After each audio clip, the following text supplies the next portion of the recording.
Yes, the Honorable Chief Justice is joining us. Let us all rise and receive the Honorable Chief Justice, escorted by the Honorable Attorney General, Deputy Chief Justice, the Honorable Principal Judge, and the members of the bar and the bench. My Lord, you are welcome to take your seat.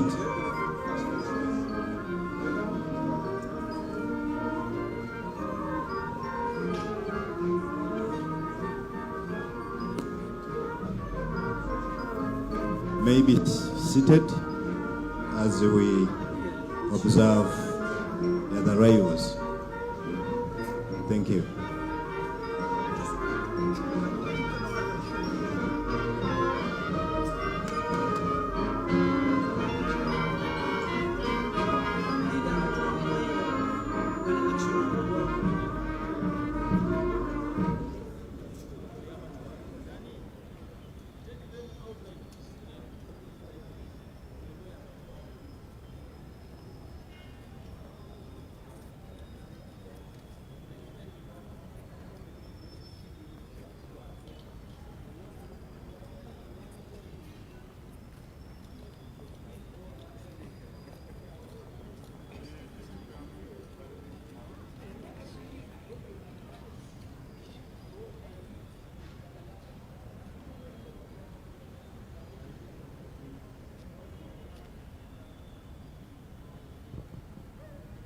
Police band, you may give us more sound as members settle in.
So the Honorable Chief Justice and the top administration, top management receiving the Honorable the Vice President. And as she settles in, we shall all rise and receive her.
Let us clear that part.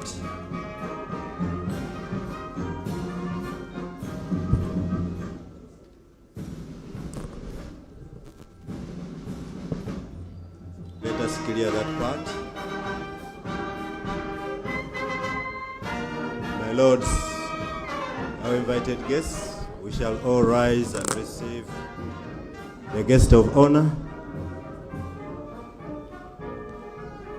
escorted by the Honorable Chief Justice and the top management. May we all rise. Thank you.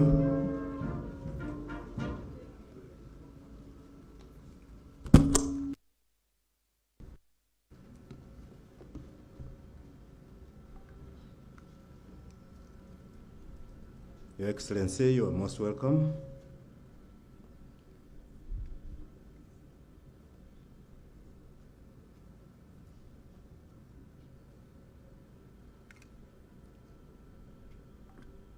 I request that we remain standing and we have the national anthems led by the police band.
Thank you very much. I request that you may take your seats.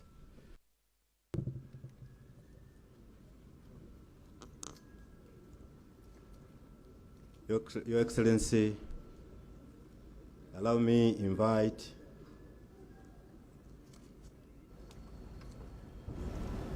Reverend Tumhimbise Jasper Empirirwe and Sheikh Sherwada Hamidu Busongo to lead us into the joint prayers. Thank you.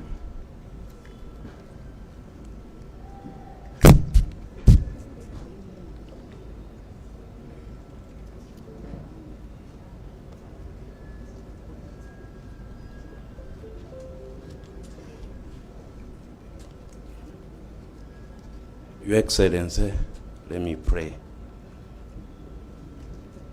Father Lord, you are a help from the ages past, and you are a hope to come. And so this morning we come before you, thanking you for the progress so far that is in this place, thanking you for the buildings, thanking you for the protection and guidance, as well as defense you have given to each men and women who work for justice in this nation. And so this morning we pray that you who is our help will be able to help us so that this year, Lord, will be a year where justice will be dispensed from each one of us.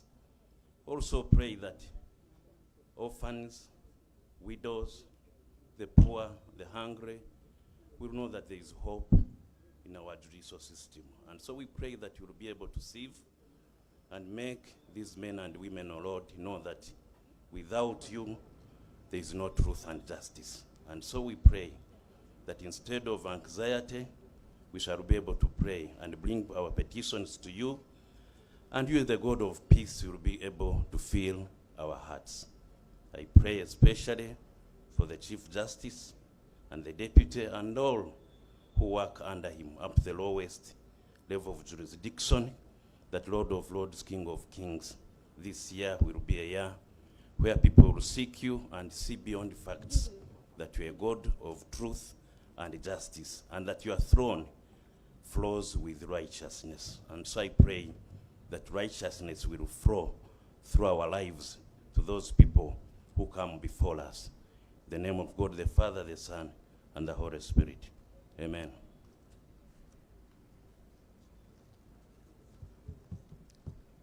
Bismillah ar-Rahman ar-Rahim.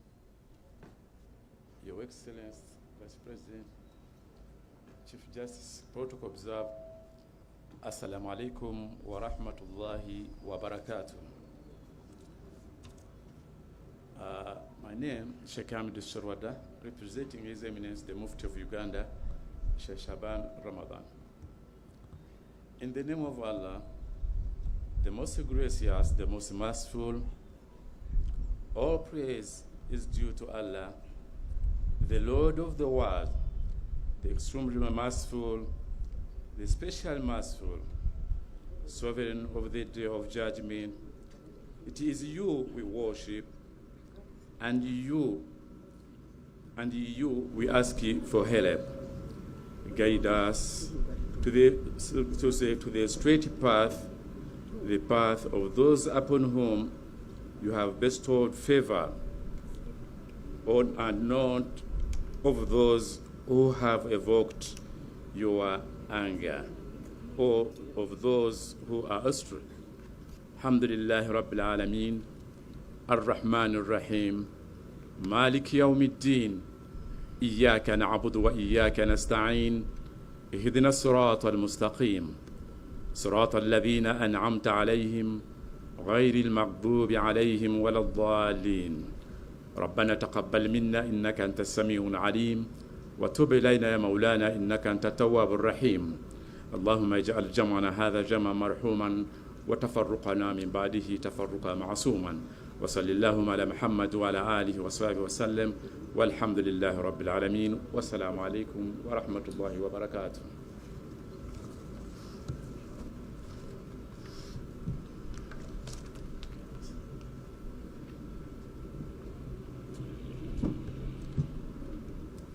Thank you very much, our religious leaders. Your Excellency, the Honorable Chief Justice, and all protocol observed. At this moment, allow me to invite the Honorable, the Chief Registrar, the Program Manager, to take us further. Thank you, Your Worship.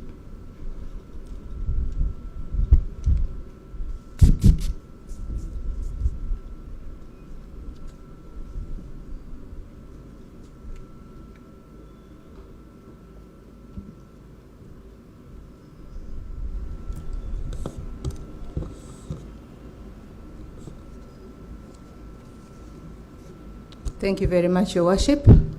Your Excellency, the Vice President, you're most welcome. I'm Sarah Langasiu, the Chief Registrar and the Director of this program. Your Excellency, you will allow me first lay the protocol that will guide all our speakers this morning, and then I'll proceed to make a few highlights of this program. Your Excellency, the Vice President of the Republic of Uganda, my Lord, the Honorable the Chief Justice of the Republic of Uganda, my Lord, the Honorable the Chief Justice of South Sudan, Your Excellency, the Vice President Emeritus, who is with us, my Lords, the Chief Justices Emeritus, my Lord, the Honorable the Chief Justice, the Deputy Chief Justice, my Lord, the Honorable the Deputy Chief Justice Emeritus, the Honorable Minister of Justice and Constitutional Affairs, the learned Attorney General, my Lord, the Honorable the Principal Judge, my Lord, the Honorable the Principal Judge Emeritus, my Lords, the Justices and Judges, both serving and retired, who are present, Your Excellencies, the Ambassadors and High Commissioners, the Honorable Members of Parliament, the representatives of the religious leaders who have already prayed for us this morning, the chairpersons of constitutional commissions who have graced this occasion, the heads of the justice law and sector institutions, and I make recognition of the Honorable Director of Public Prosecutions and the Inspectorate of Government, the permanent secretaries present, the representative of the Inspector General of Police, as well as the representative of the Commissioner General of Prisons, the President of Uganda Law Society, the Senior Counsel who have graced this occasion, and all the distinguished members of the bar, Your Worships, the registrars and magistrates, the Judiciary senior administrators, and all other invited guests in your distinguished capacities, members of the Fourth Estate, our virtual audience, ladies and gentlemen. You are all most welcome to the new law year 2024.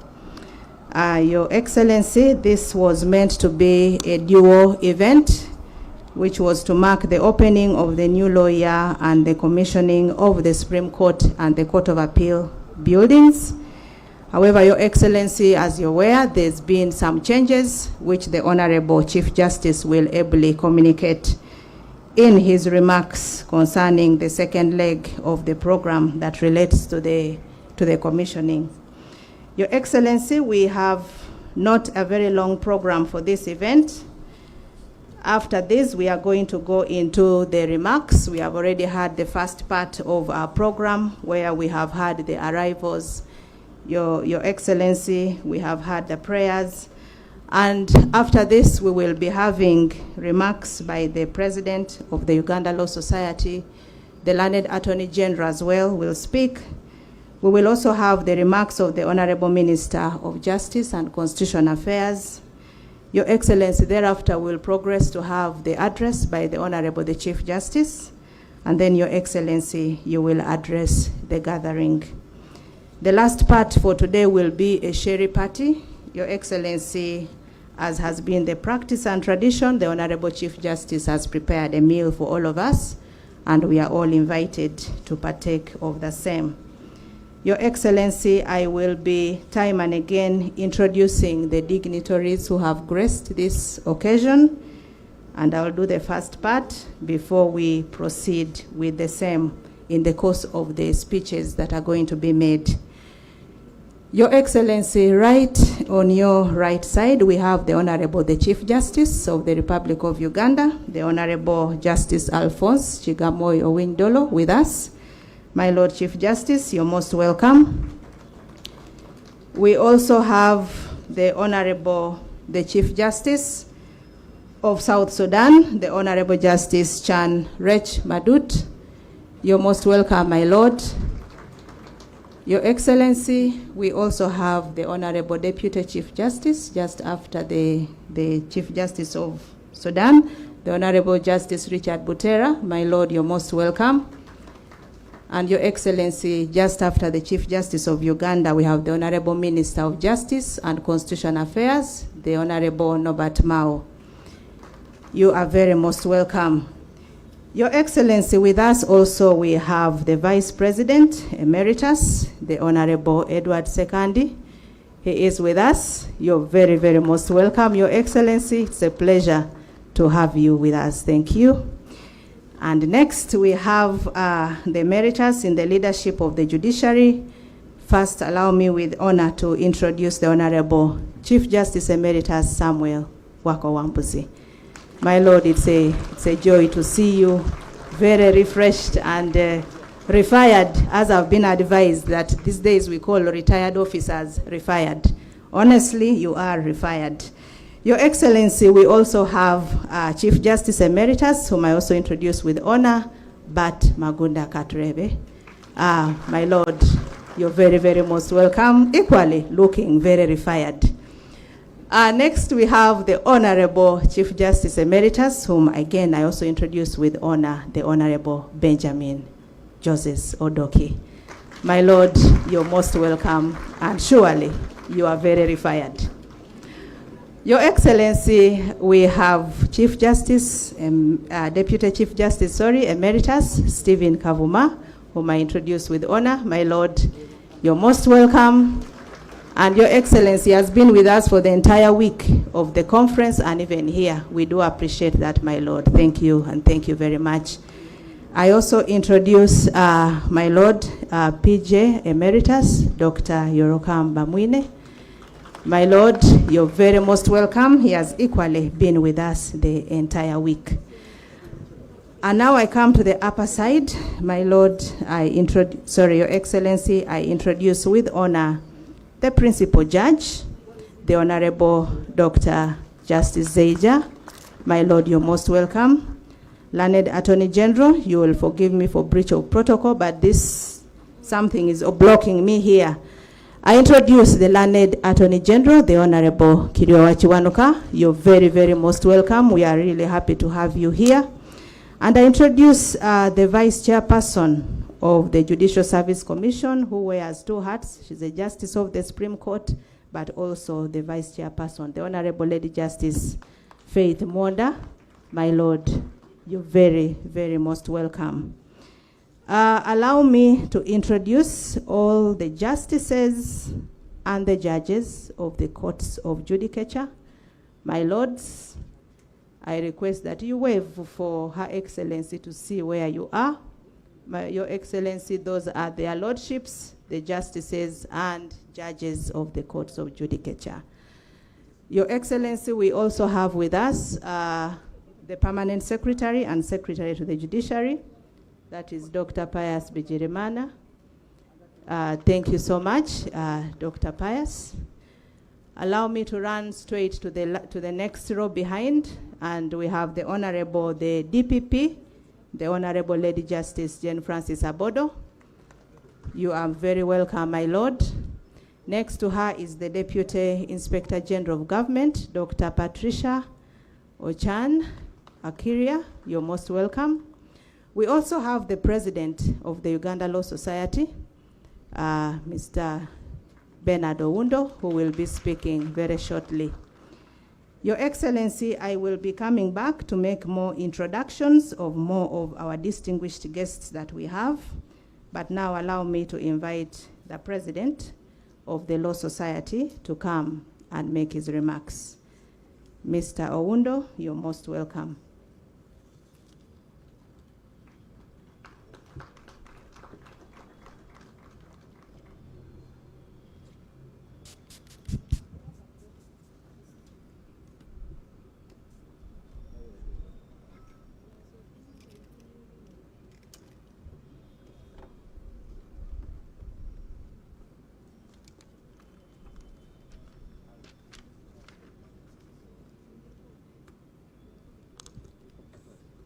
Your Excellency, the Vice President of the Republic of Uganda, my Lord, the Honorable, the Chief Justice,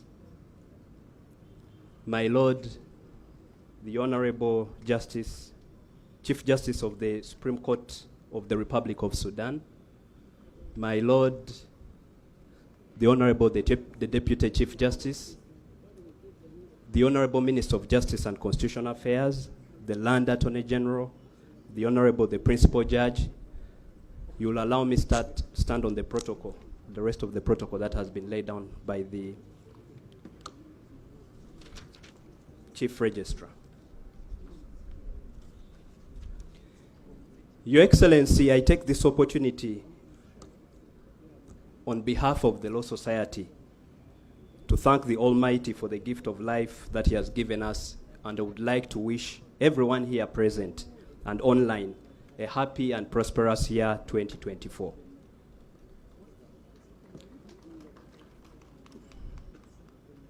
Your Excellency, I also bring warm greetings from the Uganda Law Society, and I also take this opportunity to congratulate the government on hosting a successful non-aligned movement and G77 conference. I also congratulate the Judiciary and Your Excellency upon the completion of the construction of the Supreme Court and Court of Appeal buildings.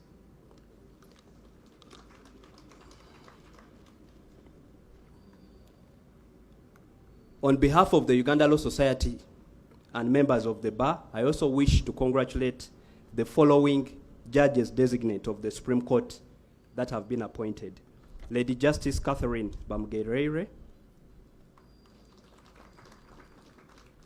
Lady Justice and Lady Justice Monica Mugenyi. We also congratulate the following judges designate of the Court of Appeal: Justice Margaret Tibulia, Justice Moses Kazibwe, and Justice Dr. Asa Mugenyi. Your Excellency, I cannot forget to congratulate, on behalf of the Uganda Law Society, the Honorable Justice Julia Sebutinde also for having been elected to serve as the Vice President of the International Court of Justice. Your Excellency, the Judiciary has been celebrating, the Judiciary has held a conference on people-centered approach to justice, which approach basically shifts the primary focus from the justice providers to justice seekers. According to that principle, it means that we must include and put people and their justice needs at the center of justice systems. It also means that we should resolve justice problems. We should improve the quality of people's justice journeys, use justice for prevention, and provide people with means to access to services and opportunities. Your Excellency, as you may know, as lawyers, we stand between the judiciary and the public. And therefore, for us, on this new law year, it is important for us to reflect on our justice system and how we serve that justice system. There have, of course, been commendable achievements, Your Excellency. The justice system has focused on building the institution of the judiciary, and we must commend the government for supporting the judiciary. Today, Your Excellency, the Ugandan judiciary is composed of 102 justices and judges, 78 registrars, and 472 magistrates, totaling to about 652 judicial officers.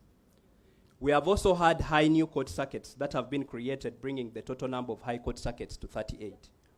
This is commendable, and as people who serve the justice system, we applaud the government and the top leadership of the judiciary for bringing services closer to the people. Your Excellency, while these are commendable achievements, they require an enabling environment to meet the objectives of delivering a people-centered justice, which focuses on the needs of justice seekers. All efforts should be focused on creating an enabling practice environment that promotes the rule of law and independence of the judiciary. Your Excellency, in our view, there are a couple of points that we need to highlight so that we create that enabling practice environment that promotes the rule of law and independence of the judiciary. Your Excellency, first, a robust bar-bench relationship that fosters an environment that allows the bar to speak out on matters related to rule of law and administration of justice in this country. Lawyers play a key role as intermediaries between the justice system and the justice seekers.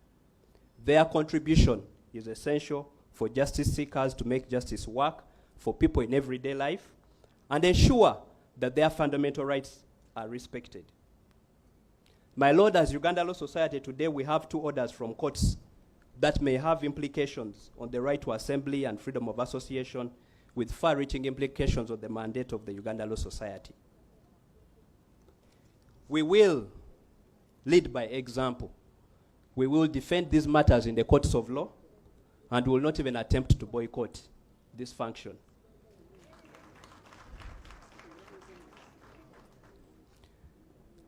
Your Excellency, as you know, we are supposed to have boycotted this function, but I think the judiciary went a step ahead of us and invited a few people. And therefore, they beat us to the game. That is on a light note. My Lord, a constitutional bench of Supreme Court of 7 justices in 1975, speaking through Justice Krishna, in a concurring judgment declared that the bar is not a private guild like that of barbers, butchers, and candlestick makers, but by bold contrast, a public institution committed to public justice and pro bono service. The central function that the legal profession must perform is nothing less than the administration of justice. Your Excellency and my Lord, the Honorable the Chief Justice, if we are to fail in not doing this, posterity will not forgive us, and history will condemn us. That said, Your Excellency, it is our duty as the bar that even as we criticize, we must do so fairly, and for there to be a people-centered approach to justice, my Lord, we will focus this year's Uganda Law Society to strengthen our bar bench forums that should be able to meet on a biannual basis and deal with the challenges we face in the administration of justice.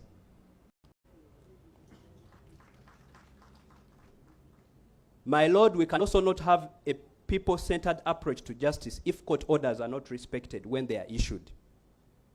We cannot have a people-centered approach to justice if resident district commissioners and other entities outside the court system have become appellant courts and have now taken it upon themselves to audit court judgments.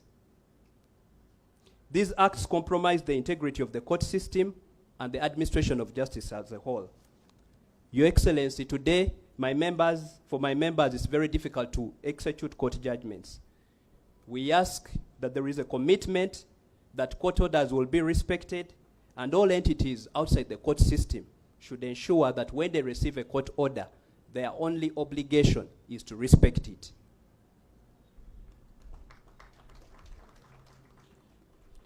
Secondly, Your Excellency, there can be no meaningful people-centered approach to justice if justice seekers don't believe that courts can adjudicate cases impartially and without external pressure. Justice and institutional independence of the judiciary is the foundation of our judicial system.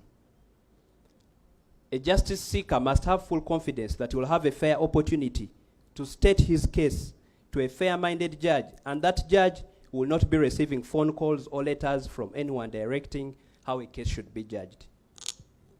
This principle is well articulated in Article 128(1) and 2 of the Constitution and prohibits any person or authority from interfering with the courts or judicial officers in the exercise of their judicial functions. Your Excellency, in a recent letter dated 7th December 2023, the President wrote to the Chief Justice giving instructions on a case in the Court of Appeal. While Your Excellency, we agree that the President has and is within his power to disagree with the court decision, we appeal that for the purposes of the independence of the judiciary, there shouldn't be any sort of direction from the fountain of honor, His Excellency the President. These letters and interferences erode public confidence in the judiciary, and therefore we call all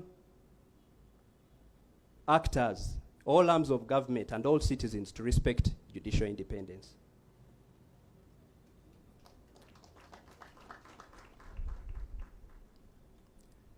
There can also be no meaningful people-centered approach to justice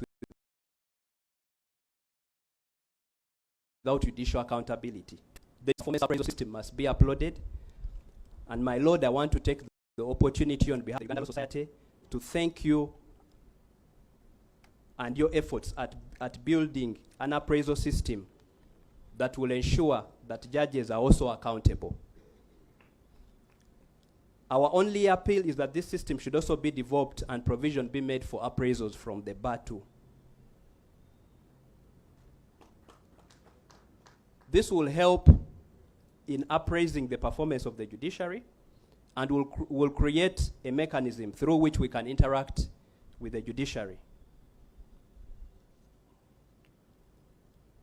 Finally, Your Excellency, the rule of law and protection of fundamental human rights is also key in fostering an environment that enhances people-centered approach to justice. As Uganda Law Society, our mandate is to advocate for the rule of law in this country as a statutory obligation, and therefore anything that impacts on human rights is one of our responsibilities. As we start the new year, we appeal to you that these cases of missing persons and illegal arrests must be investigated comprehensively and those responsible be held accountable. It is important that we have finality to the issues of missing persons and illegal arrests.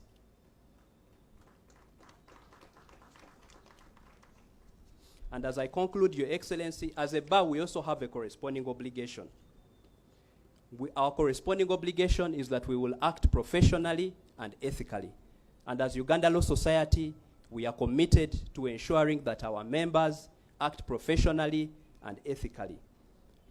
There have been a lot of complaints from the public on the ethical profession of lawyers, and we are taking it up as Uganda Law Society, working together with the Uganda Law Council to ensure that our members act professionally. I have an interesting case of where a claimant was paid about Uganda shilling 6 billion, and one of our members paid the claimant only 400 million. So you can imagine the level, and it's our obligation as Uganda Law Society to ensure that our members act professionally and ethically. On behalf of the Uganda Law Society, I take this opportunity to once again congratulate the judiciary on opening another year, and I extend warm wishes to Your Excellency, the Honorable Chief Justice, all members of the judiciary, the Minister for Justice and Constitutional Affairs, the Attorney General, the Director of Public Prosecution, all dignitaries present here, and members of the bar, good health, strength, and fortitude in the year ahead for God and my country.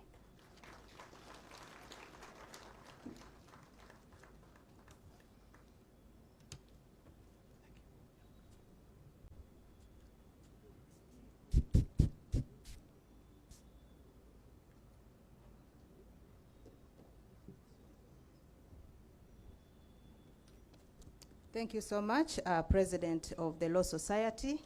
Let us appreciate him once again. Your Excellency, that was our first remarks, and allow me make a few recognitions again. And again, I will come back to make more as we continue. We have honorable members of parliament who have graced this occasion, and we have the Honorable Yusuf Mutembule. Honorable, you're very most welcome, and we thank you for your support. Together with your other colleagues, the Honorable Fox Odoi, Oyuelo, you're most welcome, Honorable. We also have Honorable Oseku Richard Oriebo. Honorable, you're most welcome. And we also have Honorable Bako Mugabi. You're very welcome. Those of us from the judiciary would give them a bigger hand clap, because when we go before them with the PS, they've treated us a bit fairly that side. So we appreciate. Thank you so much. We have the Administrator General, Mr. Charles Kasibayo, with us. You're very most welcome. Thank you for coming. The Judicial Service Commission, we have members from there, Mr. Johnson Bitarabeho. You're very most welcome. And we also have representing the Secretary from the JSC, Ms. Jane Margaret Akurut. You're very, very welcome. We also have the Solicitor General with us, who is also a member of the Judiciary Council, Mr. Francis Atoke. You're very, very most welcome. Together with Mr. Nsubuga Samuel, who is also a member of the Judiciary Council. We also have representing the service chiefs, we have representing the IGP is Assistant Inspector General of Police, Mr. Erasmus Tuarukwa. Have I failed on that one? Okay, special coaching, someone will teach me that one. Thank you so much. Your Excellency, we also have Mr. Akena Samuel is a Deputy Commissioner General of Prisons and is representing the Commissioner General of Prisons.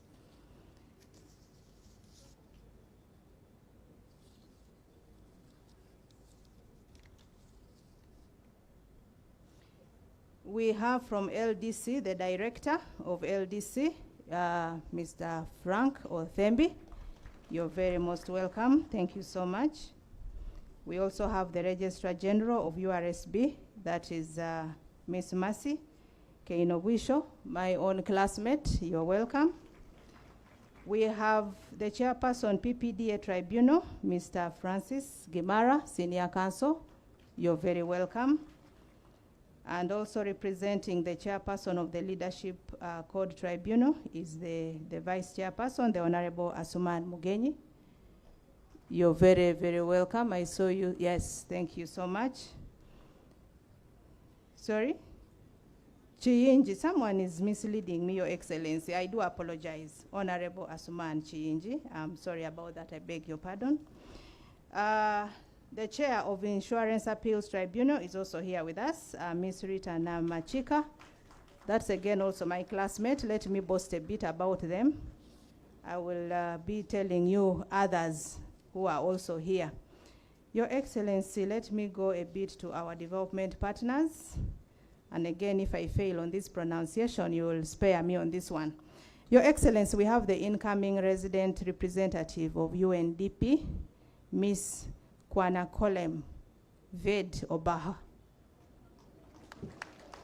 I think I got it right. You're most welcome.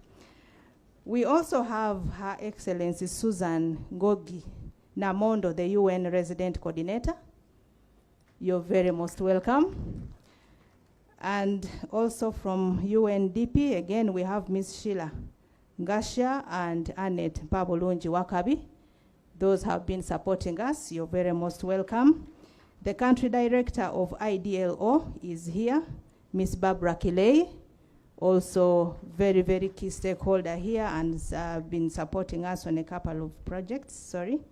We have Her Excellency now. We have been used to calling her Dr. Katia, but she's Her Excellency Katia, the head of office of the Austrian Development Corporation. Dr. Katia, you're very, very welcome. Your Excellency, for as long as I've been in the judiciary, I've known Dr. Katia for supporting us so many things.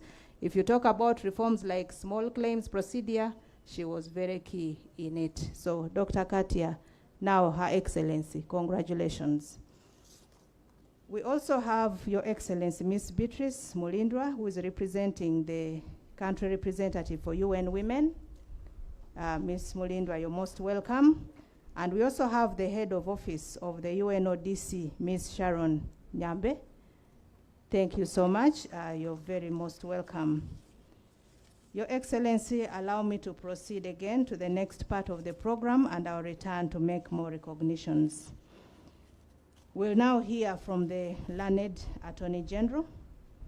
Honorable, you're most welcome to make your remarks.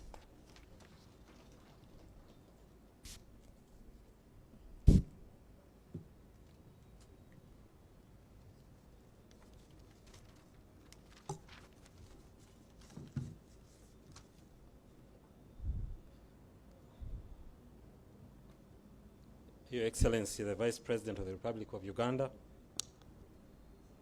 Vice President Emeritus, the Honorable the Chief Justice of the Republic of Uganda, the Honorable the Chief Justice of the Brotherly Nation of South Sudan, the Honorable Deputy Chief Justice, Chief Justices Emeritus and Deputy Chief Justices Emeritus, Cabinet colleagues present, Principal Judge and Principal Judge Emeritus, Honorable Judges, Justices and Judges of the Courts of Judicature, Members of Parliament present, Heads of Diplomatic Missions, religious leaders present, Chairpersons of the Constitutional Commissions, particularly the Judicial Service Commission, Heads of other institutions, jealous institutions, DPP, IGG. I also noted that the Chairperson of the Uganda Law Reform Commission is also with us.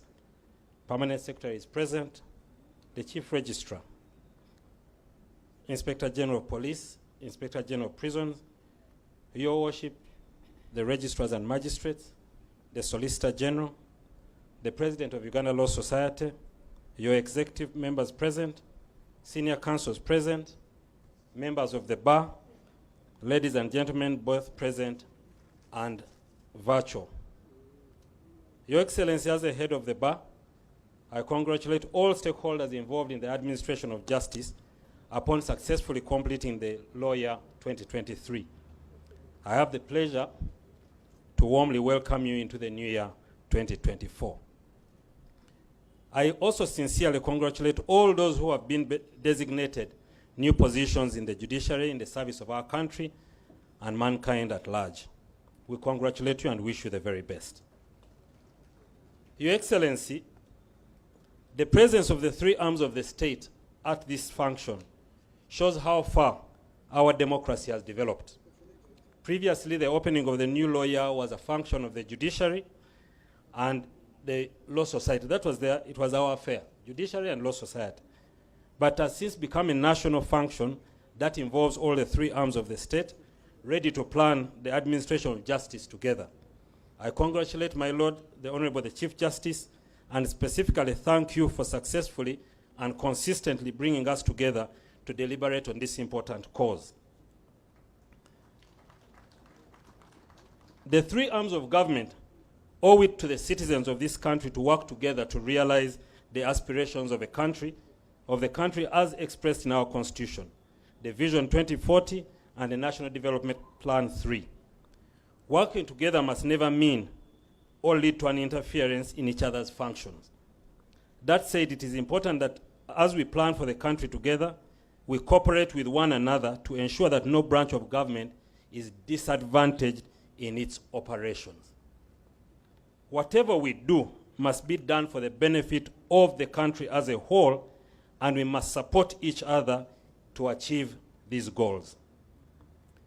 As vital players in the administration of justice, we the lawyers take cognizance of our pivotal role in making justice accessible to the people of the country.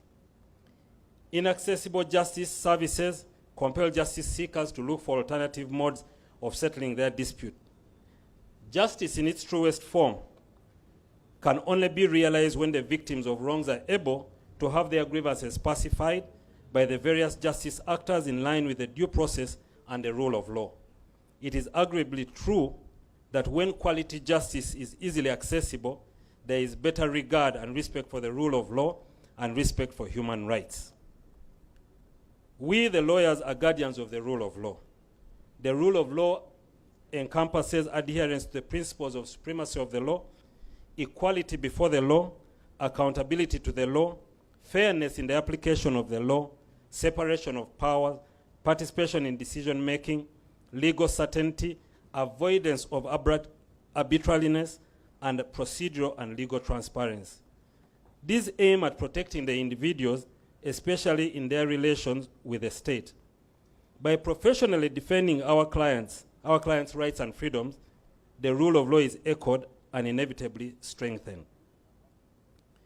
In the last couple of months, weeks, we have had very unfortunate incidents. As the head of the bar, I was appalled by the decision of a section of the Law Society to discuss or in fact discipline a judicial officer in the conduct of their judicial function. That must stop. If one is aggrieved by a decision of a judicial officer, your place is before the courts, whether you agree with it or not. What were we going to do? Summon the judicial officer before us? That is wrong.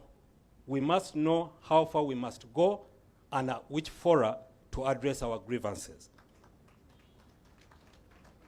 Again, we have had a lot of excitement about a communication between the President and the Chief Justice.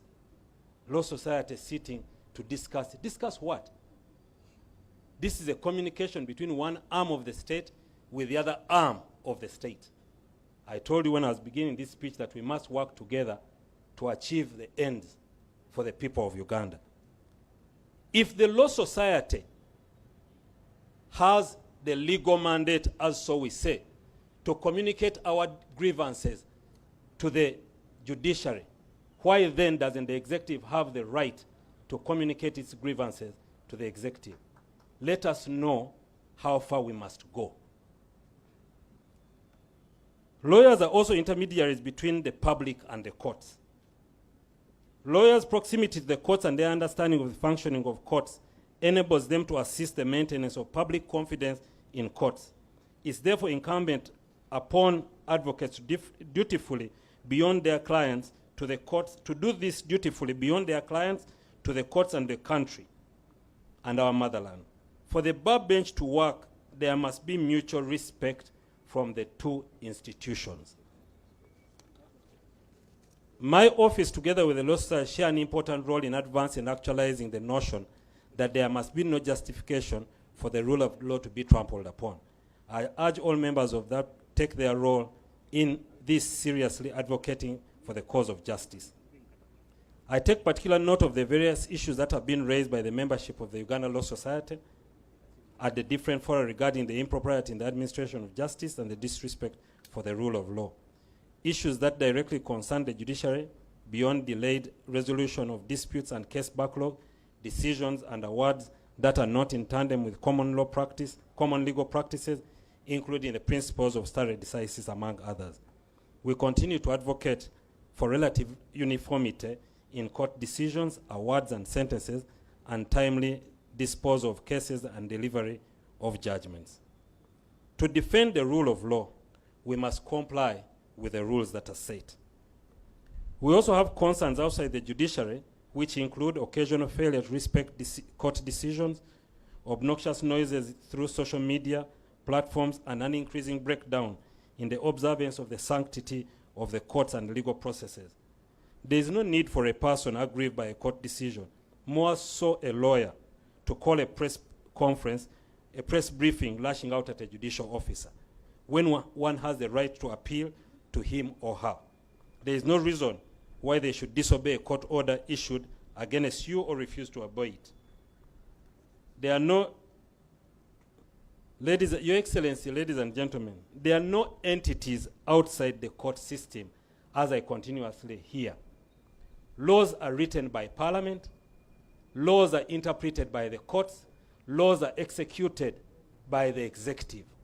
There is no way you can achieve the ends of justice if those three arms of government do not work together to achieve that. So we must always be mindful that the executive, for example, when a constitutional decision is made and they find that a particular decision is unconstitutional, we go to Parliament for the Parliament to amend it, to get it repealed. And as you will notice, we are going to be releasing our new reports. We have done that. The decisions of the Constitutional Court are implemented by the Parliament through legislation. Now, if we don't want the Parliament to work with the judiciary, how will that be done? We must always remember that we must work together to be able to achieve the ends of justice. I take this opportunity to applaud the judiciary for progressively taking seriously our positive criticism and working tirelessly to create change for better. This has been noted in the latest legal reforms, administrative adjustments, and infrastructure developments, among others. I will not repeat what my brother, the president of Uganda Law Society, has said. The judiciary has gone a long way to make justice accessible by decentralizing the courts and taking them to far-long places. We congratulate you and applaud you, the judiciary. I especially applaud the top management of the judiciary and the government of Uganda for finally giving the Supreme Court and the Court of Appeal a place to call home. We thank you, Your Excellency, for this enormous investment, and I congratulate you, the Honorable the Chief Justice, for this historic acquisition. Like Oliver Twist, we ask for more so that all the courts of judicature get out of any rented premises and they go to places they call home. Allow me also to applaud the Judicial Service Commission and the Judiciary for the progress made thus far in recruiting and deploying more judicial officers, operationalizing more courts across the country, and deploying professional officers in almost every constituency. There is imminent need to commensurate measures to oversee the discipline of this enormous force and to ensure quality of services and high output. Your Excellency, as the courts expand, my office and the office of the DPP becomes overstretched. So as we expand the judiciary, we must work tirelessly as the executive to expand the reach of both the Attorney General's chambers for civil cases and the DPP's office for the criminal cases. I urge members of the bar to exercise integrity beyond reproach while executing their duties. Let us refrain from acts that bring the integrity of judicial officers into disrepute. I always say this, Your Excellency, because the judicial officers are not out there to defend themselves. So whatever statement you make about them, the only person who can possibly come out is the Attorney General, who is also a member of the Law Society and a member of the legal fraternity. I always encourage my colleagues, let us find the correct fora to raise the complaints. I'm not saying don't raise the complaints. Let us find the correct fora where to raise these. Professional ethics must be held at all times. This is not only towards the court of law and judicial officers, but the entire public that we serve. My brother, the president, has mentioned one case. Your Excellency, we have more, and we need to do something. Myself and the Minister of Justice are scratching our heads on how to deal with this problem of integrity in the judicial profession, but we'll be coming to the executive very soon with some of our proposals on how to deal with this problem as we address this cancer that is growing in our space, which we must deal with. As lawyers, we ought to be professional but execute ethics above reproach. The number of complaints filed before the disciplinary committee of the Law Council is unfortunately overwhelming. We must work together and deliberate to reduce this disastrous trend.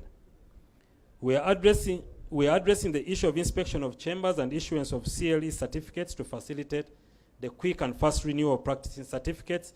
Colleagues, we sincerely apologize for the delay, but we are working tirelessly to ensure that this is sorted out at the earliest. As I conclude, Your Excellency and the Honorable the Chief Justice and Honorable members present here, no volume of legislation by Parliament or Rules Committee can ever effectively control the moral framework of society in its entirety. The social fiber that we each groom and control right from our families bears greatly on the ills we see in our society. Ultimately, it is the people and not the statutes that make things happen. Likewise, if the justice system is not transformed, we must feed it.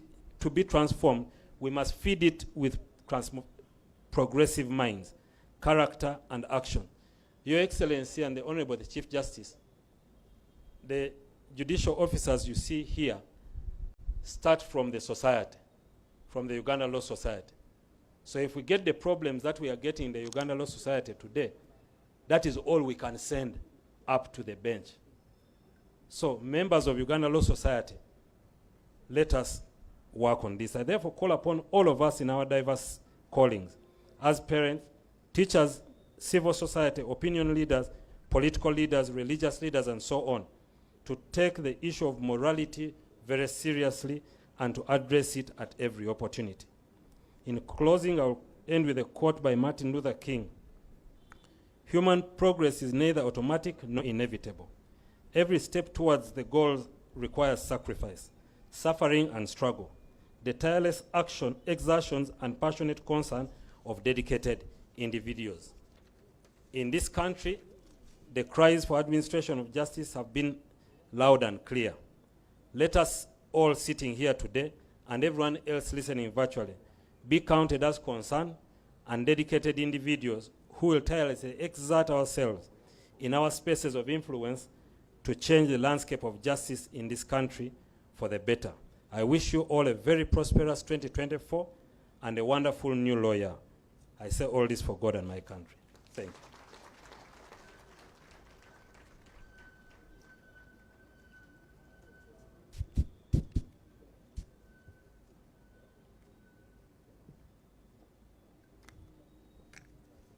Thank you very much, the Honorable Learned Attorney General. Let's add him another round of applause.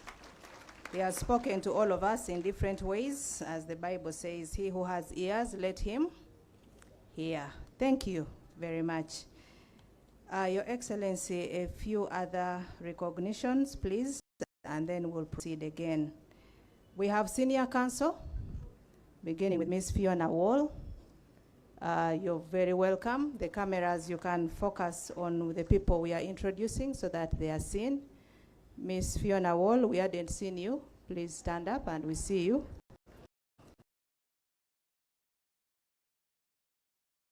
So, you know. Next, we have Mr. James Mukasa. He's also a Senior Counsel. Thank you so much for coming. And we have Mr. Simon Peter Chinobe. Your Excellency, that's also my classmate. Camera, please. Let him be seen. Thank you. And we also have Senior Counsel John Mary Mugisha. Thank you so much. He's lectured many of us. And yesterday we had him at the conference. We have former Attorney General, Mr. Mwesije Rukutana. I saw him somewhere. Deputy. Thank you so much. The principal of the School of Law Makerere is here, Dr. Ronald Naluwairo. You're very welcome. Thank you for coming. We have the Deputy DPP. Yes, Deputy DPP, Lillian Biansi. William, sorry. Mr. William Biansi, I beg your pardon. Where is the camera for us to see Mr. William? You're most welcome.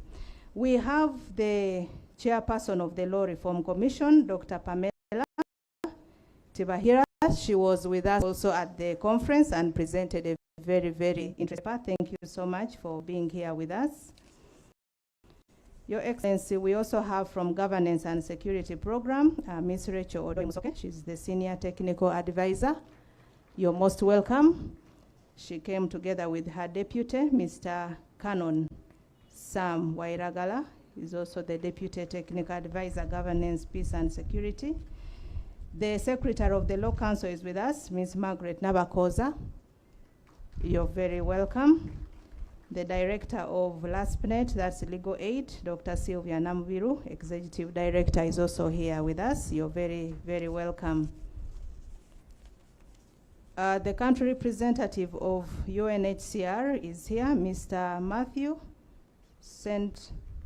Cressil. Yes, you're very welcome with us. We also have the Chief of Mission, Mr. Sanusi Sawaya. I don't know if that's the right spelling or pronunciation, but you're very most welcome, and apologies if the pronunciation is not correct. From IGM, we also have Kimathi, the country manager of IGM. You're very welcome. Thank you so much for coming. Your Excellency, as I bring the recognitions to a close, I request all the registrars and magistrates, your worships, please stand up for recognition. Thank you so much for being here in big numbers. And also we have members of the bar and also other prosecutors from the different prosecution agencies like DPP, URA, Wildlife Authority. I also request you to stand, please. Members of the bar and the different prosecutors, thank you so much for being here. The senior administrators of the judiciary are here. I also request them to stand for recognition.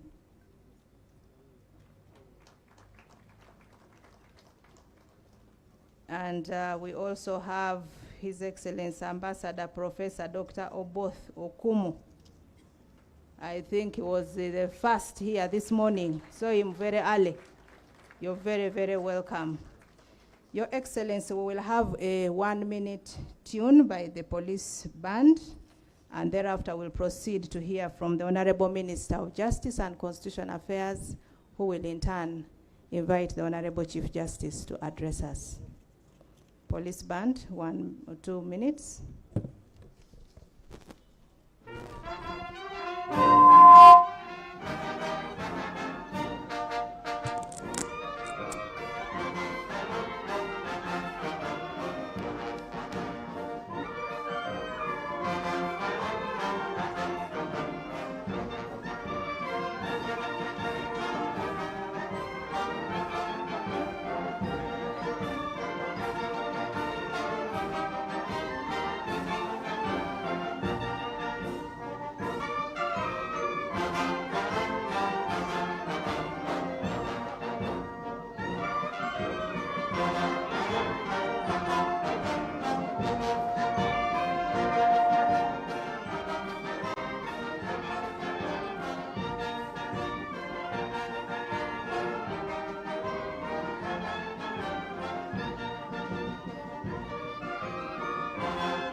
Thank you very much, police band.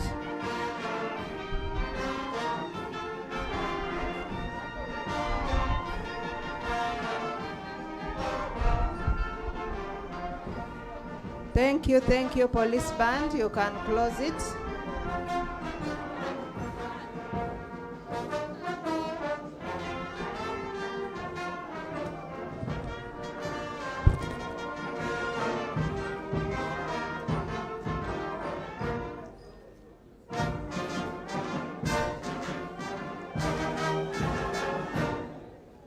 Thank you, police band. I was going to get worried whether this was another disobedience of something, but thank you very much for for that tune. Your Excellency, just 2 final intro recognitions. We also have Senior Counsel Moses Adrico. You're very, very welcome. And also we have the head EU delegation to Uganda. That is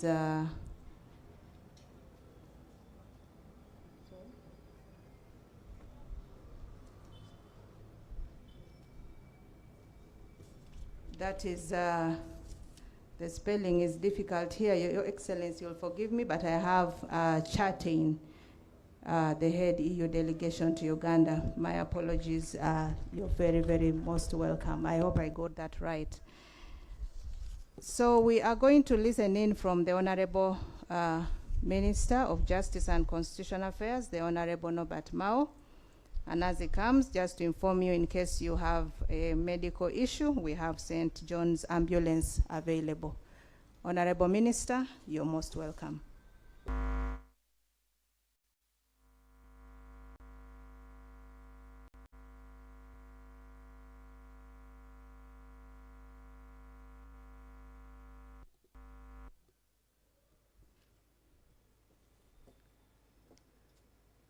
Your Excellency, the Vice President of the Republic of Uganda, my Lord, the Honorable the Chief Justice of Uganda, and your colleague from South Sudan, and your predecessors in office, my Lord the Deputy Chief Justice, and your predecessor. Let me stand on the established protocol. Thank you, Chief Registrar. You were having a problem with a certain name. The representative of the Inspector General of Police is Twaruhukwa Erasmus. During lunch, I'll tell you the meaning of the name. By the way, we all have problems at one point or another.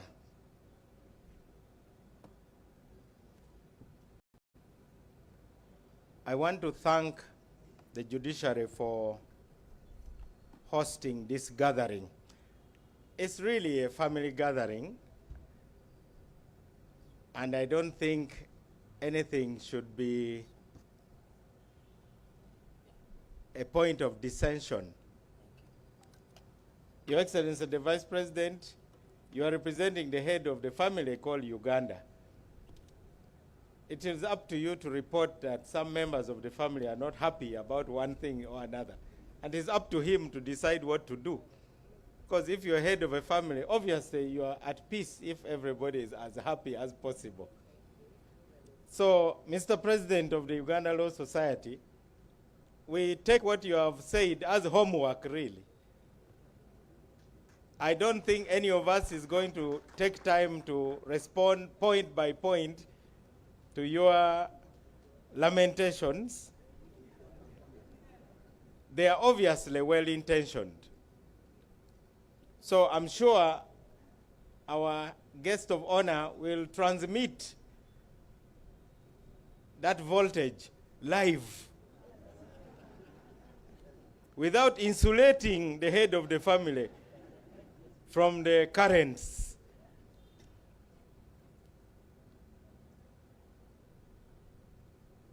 I wish to congratulate you, my Lord the Chief Justice, for starting off this week with reflection.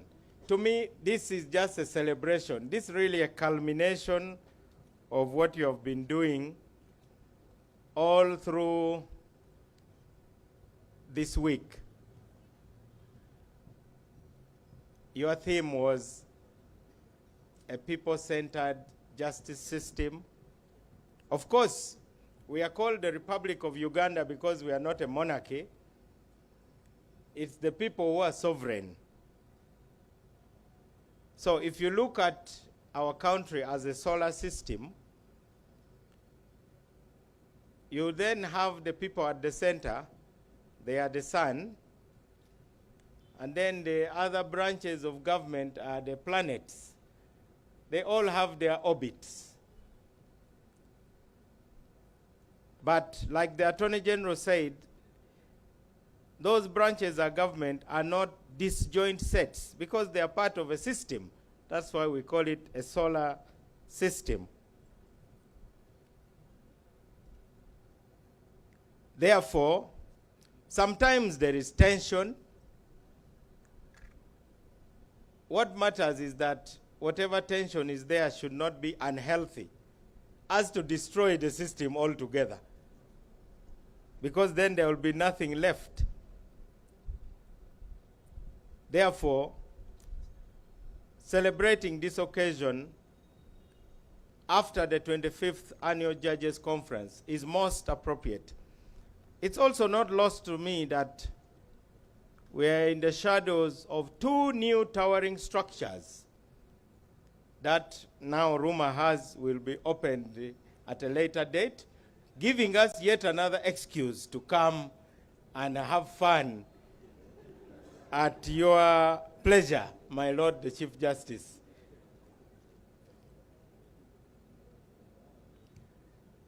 These towers I understand, have become a great source of embarrassment to government agencies that have building sites that have been covered with iron sheets for years and years. Government officials go and cut tape to do what they call groundbreaking. And that is all that happens. The ground is broken and nothing happens. Basically like planting sterile seeds. So this is a big challenge to the rest of government, that is actually possible to start a project as ambitious as this one is and finish it. And also to use minimum resources. I understand these two towers have cost just about 105 billion shillings, and they are furnished. I had the pleasure of accompanying His Lordship, the Chief Justice, to walk around it, and I marveled. I was whispering to the Attorney General that now we are under pressure to finish ours, the jailers' houses in Naguru. So, my Lord, you are really putting pressure on the rest of the government. I want to thank the Secretary of the Judiciary, my friend Dr. Pius Bigirimana, for his transformational leadership. This definitely is a remarkable achievement. Maybe other PSs can learn from you. Of course, Mr. Bigirimana needs to go for courses in diplomacy. But maybe it helps not to be too obsessed with being diplomatic. He's the quinine without the sugar coating. But I know that he's result-oriented, and I thank you, together with the team you work with. Of course, under the guidance of the Chief Justice, the Deputy Chief Justice, and the entire team. I think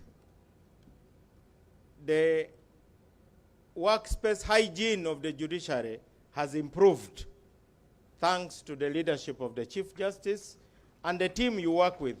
There are many workplaces that are so toxic, nothing gets done. So we can come and pick some notes.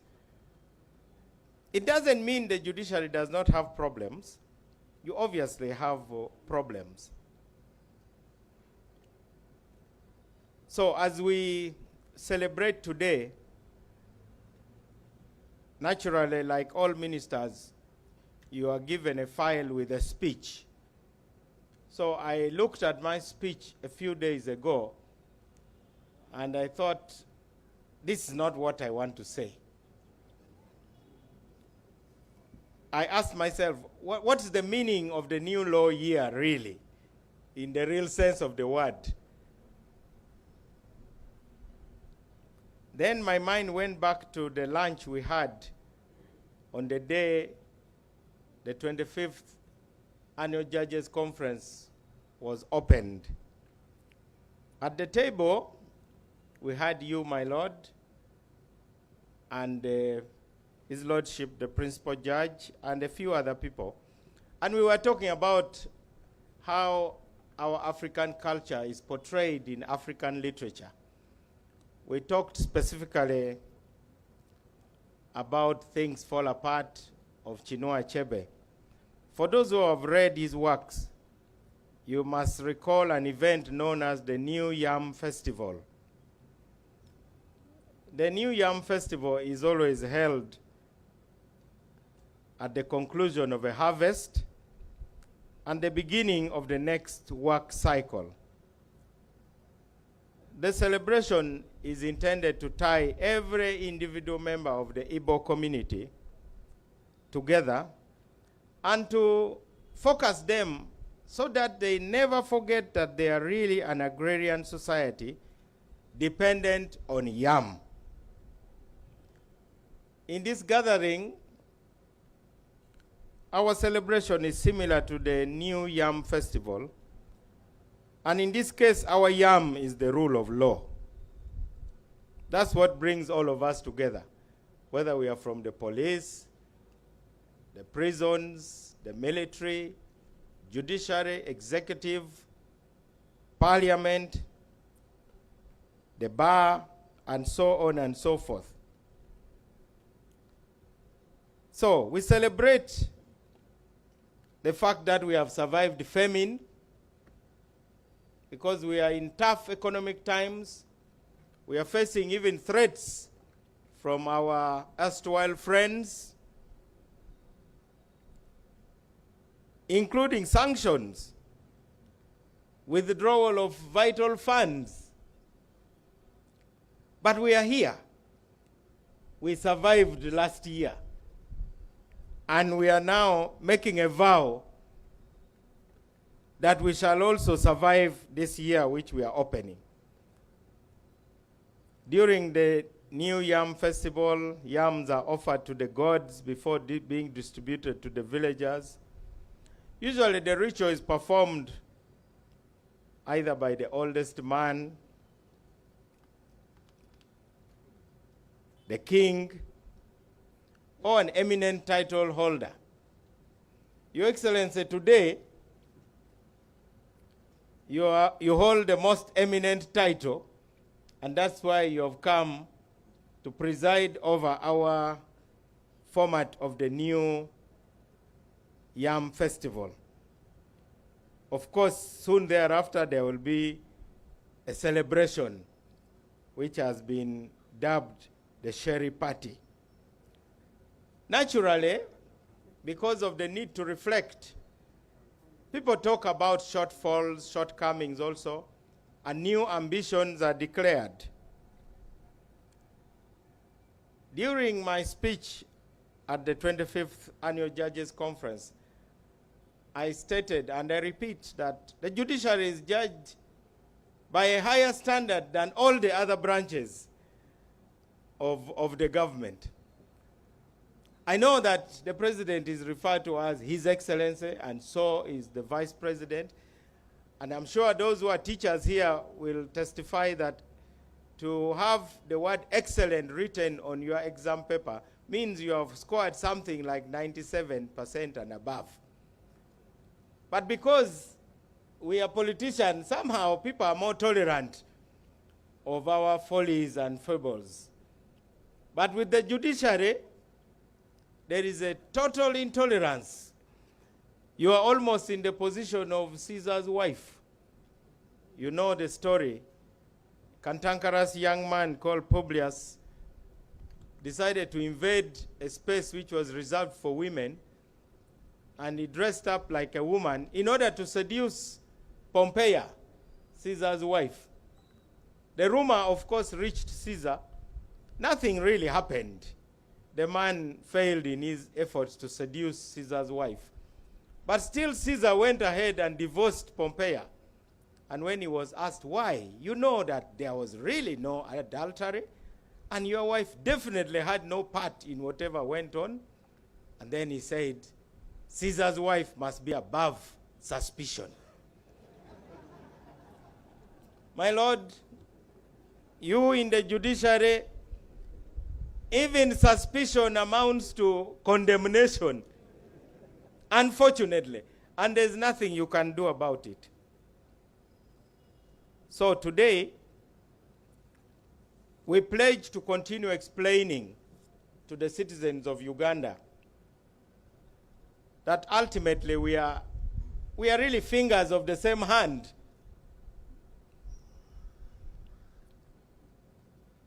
There are complaints about the backlog, our judgments out on time. There are complaints about lack of professionalism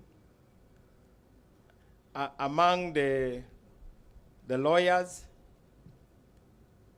I think the president of the Uganda Law Society knew we were going to talk about it. He must have peeped into our speeches, both mine and the Attorney General's speech. I saw my classmate, Frank Othembi, the director of Law Development Center.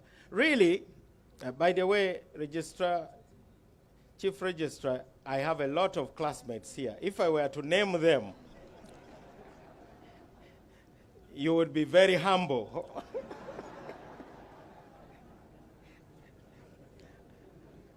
I could even name the Chief Justice and the Deputy Chief Justice. No, truly, we are classmates in the Masters in Dispute Resolution. Of Pepperdine University. That is true. So I will spare you the embarrassment. To my friend Frank Othembi, the seeds of professionalism must be planted at the law school. By the time you are appointed a magistrate or a judge or a justice in the Court of Appeal or the Supreme Court, it's really too late. Either if the wrong seeds were planted, then they will germinate as weeds in the judiciary. And we have seen some germinating.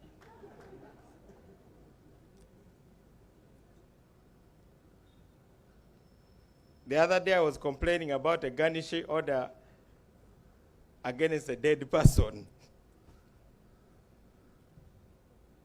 We have tried to experiment. Sometimes we think the answer is more judicial officers. Obviously, we need them. Sometimes we think the answer is specialized courts. Now there's a call for environmental court, allegedly to save wetlands. Sometimes we have frivolous case filings, sloppy advocacy, even dishonest pleadings. There is underrepresentation of the poor. At the Ministry of Justice, the learned Attorney General and I are trying to find out what to do about legal aid. Our international partners are pushing us to mainstream legal aid, but they are fond of pushing you to the ocean and then they abandon you. So we are determining how to cut our cloth, our coat, according to our cloth. We have to balance money making versus making a difference. The cost of justice, the quality of representation, the time it takes to resolve legal disputes, and even the quality of decision making, and the ethics of advocacy itself. So, to the bar, and by the way, I'm also a member of the bar. Unfortunately, when you join politics as early as I did, people forget that you went to school. Mr. President of the Law Society, lawyers should not just be taught how to argue and win in court. To me, the most important skill a good lawyer should have is how to decide whether to go to court in the first place. And that brings me to the Chief Justice's pet project, and also the pet project of the President of Uganda. In a speech delivered by Her Excellency the Vice President, the President endorsed fully the commitment of the judiciary and the government to focus on alternative dispute resolution. It is important that we should go beyond litigation. My call is therefore that alternative dispute resolution deserves attention, especially in legal education. The Law Development Center for long resisted including alternative dispute resolution in its curriculum. I understand Justice Kiriabwire, having got the position to chair the Committee on Legal Education there, almost had to demand with menaces that ADR should be taught at the Law Development Center. Some lawyers think ADR is bad for business because people who are not quarreling definitely don't pay lawyers. I do believe that ADR will increasingly become a factor in dispute resolution because it gives us options to settle some, not all, disputes outside the traditional forms of adjudication.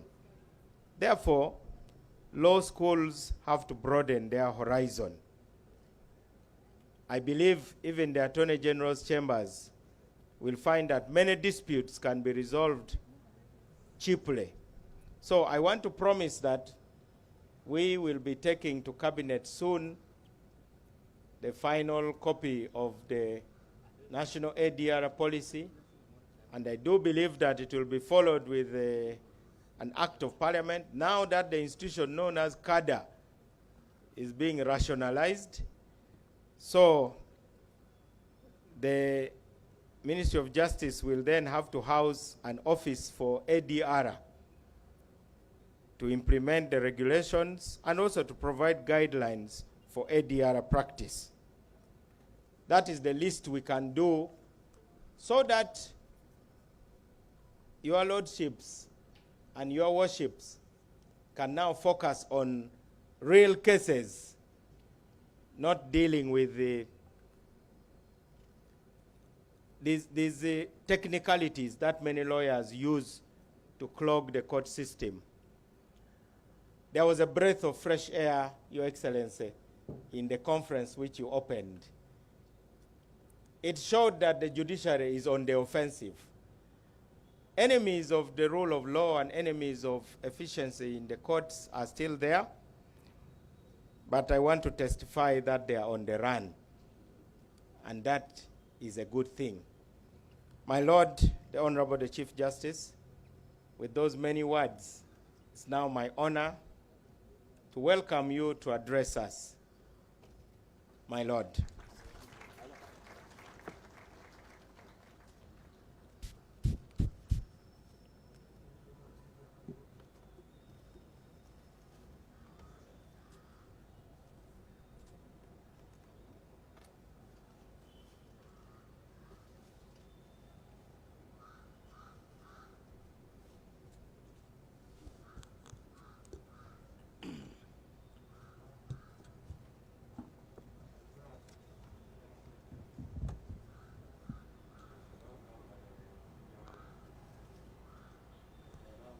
Your Excellency, the Vice President of the Republic of Uganda,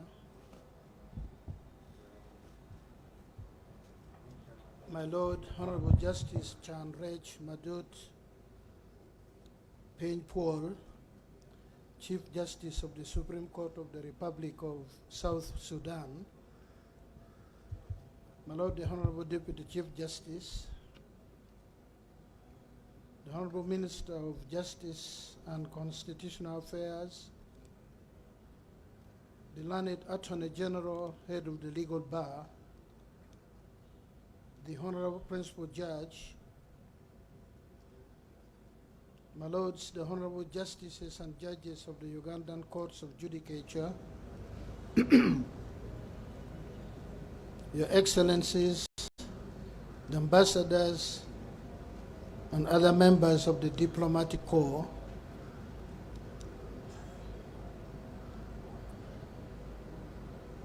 the heads of government departments, agencies, statutory bodies, as were named by the Chief Registrar, the Permanent Secretary and Secretary to the Judiciary, Your Worship the Chief Registrar, the President of the Ugandan Law Society, and distinguished members of the Bar, Your Worships, the registrars and magistrates, the Judiciary Administration and support staff, distinguished ladies and gentlemen. Your Excellency, you're most welcome to the launch of the law year 2024.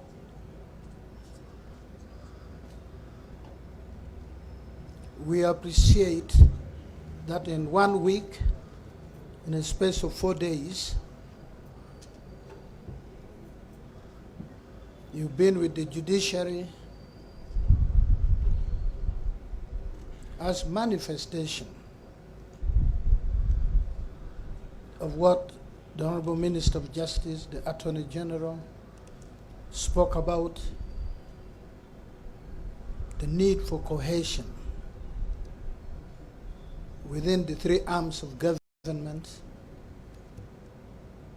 without in any way losing the constitutionally provided for separation of powers and with regard to the judiciary, non-interference with the judiciary in the execution of judicial work. Allow me to congratulate once again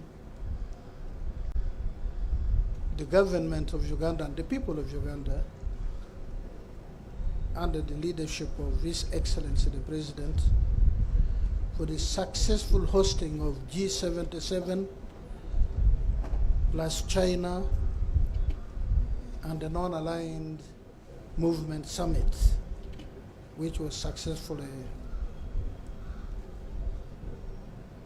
done a few weeks ago. I take this opportunity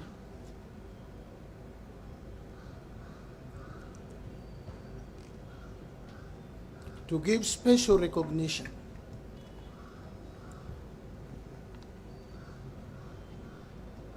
to three distinguished Chief Justices of our court, Ugandan Courts of Judicature, who are with us today for this special occasion.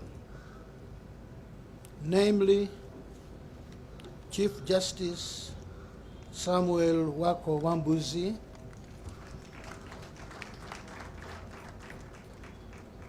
Chief Justice Benjamin Jess Odoke. Here they wrongly pronounce it Odochi. It is Odoke.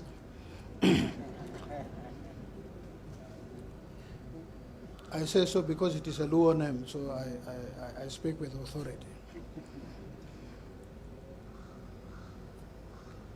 And then my immediate predecessor in office, Chief Justice Bart Magonda Katurebe.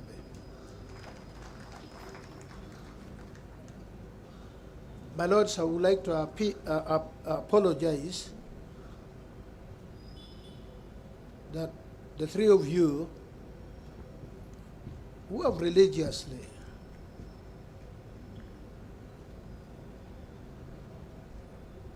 maintained your link with the judiciary family are here on our invitation for what should have been a twin occasion of the annual ritual of launching the new year, the new law year, and then the commissioning of the Twin Towers, which were in the first place, and I want the people of Uganda to know this,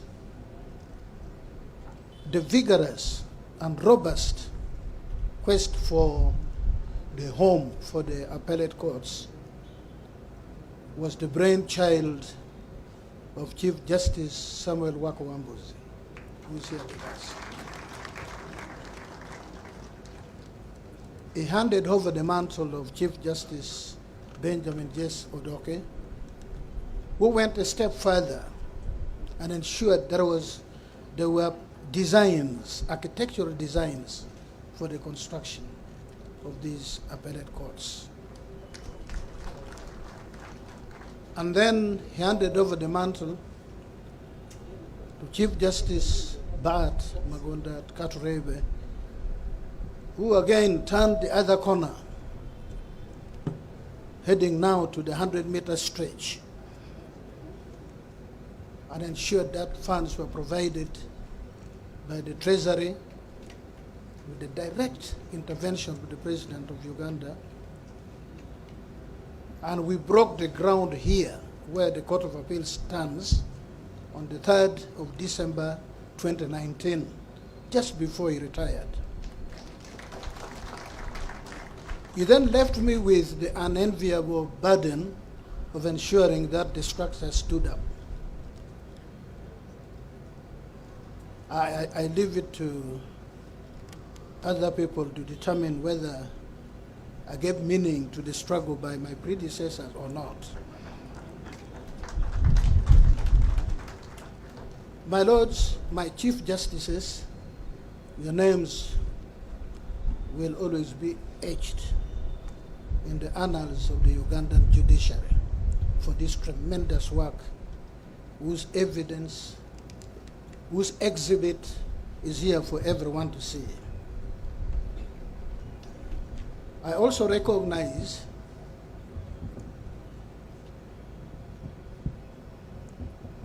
Deputy Chief Justice Stephen Kavuma, who is here, and as was pointed out,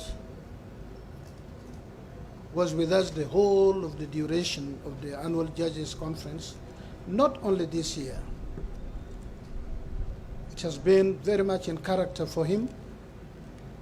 This year is only one of them. My Lord, we thank you. I also recognize with appreciation Principal Judge Dr. Yorokamo Bamuine, who has not only been with the judiciary during annual Judges Conference, but he has become a permanent feature in the workings of the Ugandan judiciary. He has been a resource person, the latest being attending training as one of the resource persons for mediation, which we intend to pursue robustly in the judiciary of Uganda. My Lord, we recognize you with appreciation. Then I recognize Vice President Honorable Sekandi, who is here with us, a distinguished member of the legal bar himself, for honoring us today by your presence, Your Excellency. We have here with us my brother, in many ways, the Chief Justice of the Republic of South Sudan, Honorable Justice Chan Reg Madut Pinpol, who is here. My brother, maybe you... What I want Ugandans to know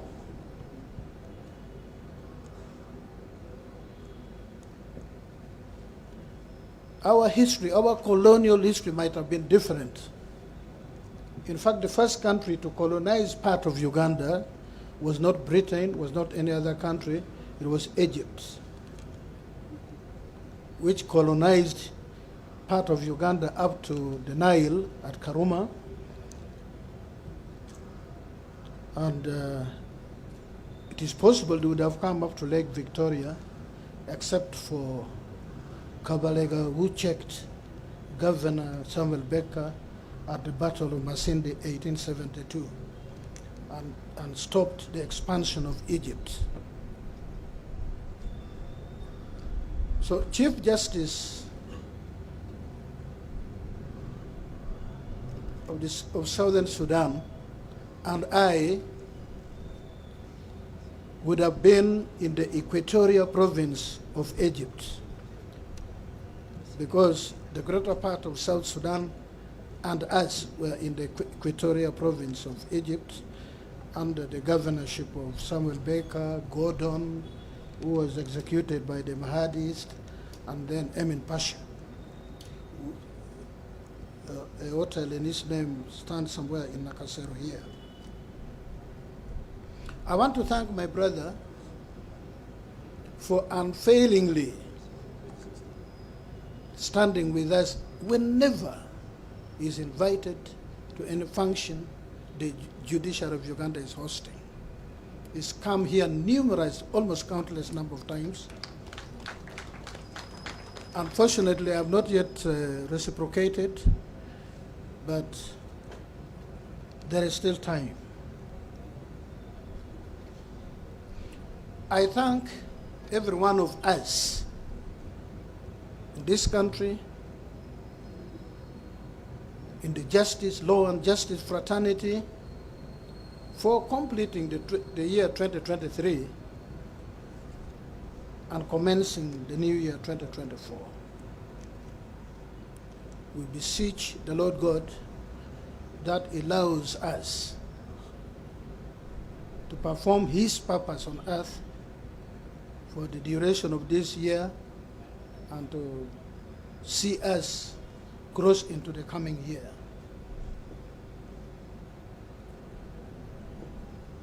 Unfortunately, we are here today, but in the course of the year, the preceding calendar year, immediate preceding calendar year, we lost members of our family.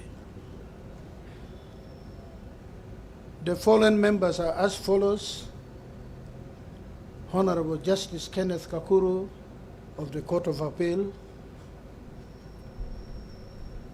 Honorable Lady Justice Stella Arach Amoko of the Supreme Court, and then Her Worship Ahanyo Margaret.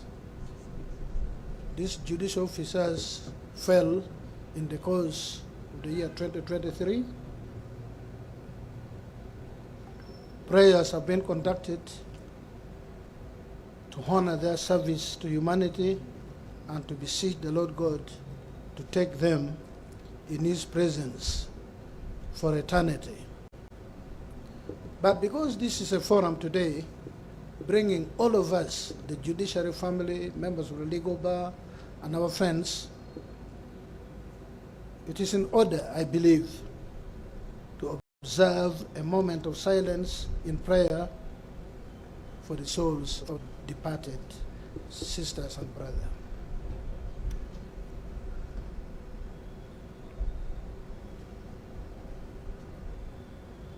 May the Lord God receive their individual souls into eternal glory with Him. Now, we are today celebrating, and as I said before, a ritual known as the New Law Year.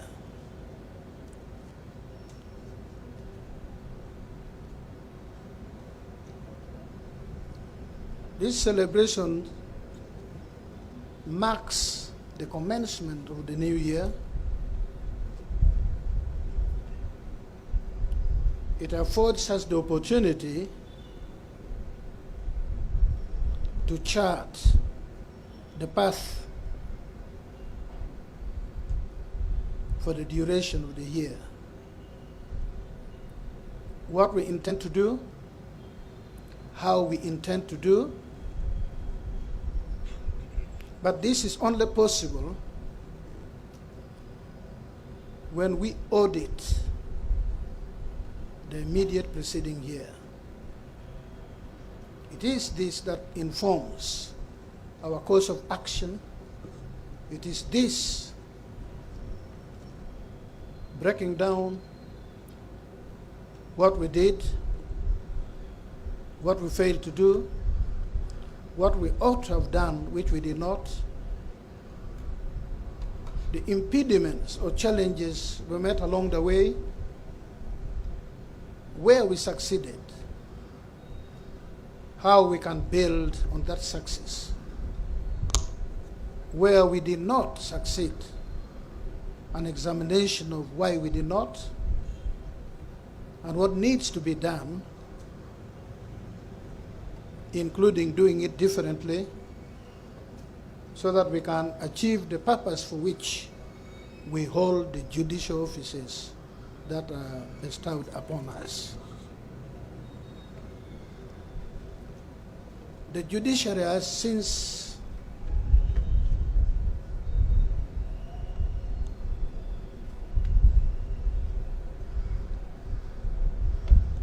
the 1995 Constitution,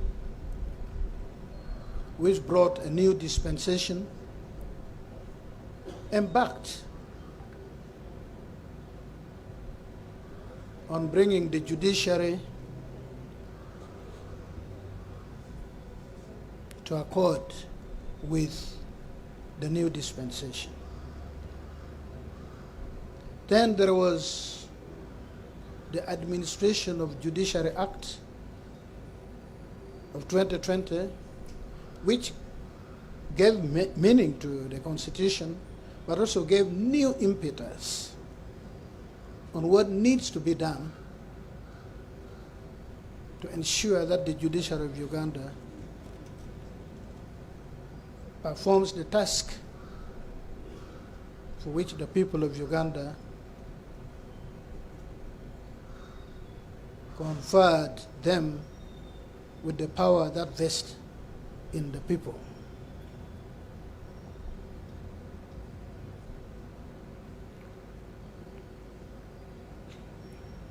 Now, for the year 2023, in pursuit of the transformation of the judiciary, the Twin Towers, the Court of Appeal, the Supreme Court, construction was completed. They are now ready for commissioning by His Excellency the President of the Republic, who has assured the judiciary that he will do it actually sooner, much sooner than later. And I would like to say here that my senior Chief Justices will please honor us with their presence on that occasion because of what contribution each one of you made to ensure that this Kampala landmark is a reality.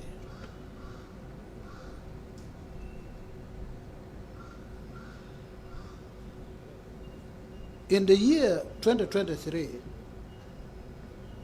and by the way, following my plea on this very ground in 2021 on new law year launch, when I spoke to the President directly, and I remember His Excellency abandoned his written speech the way the Honorable Minister was speaking about his, I was very particular that you cannot have a judiciary operating on a budget that equates with the budget of a department, not even a ministry, in other governmental institutions. The need to enhance the judiciary budget, gave my reasons. The need to reach the justice seekers.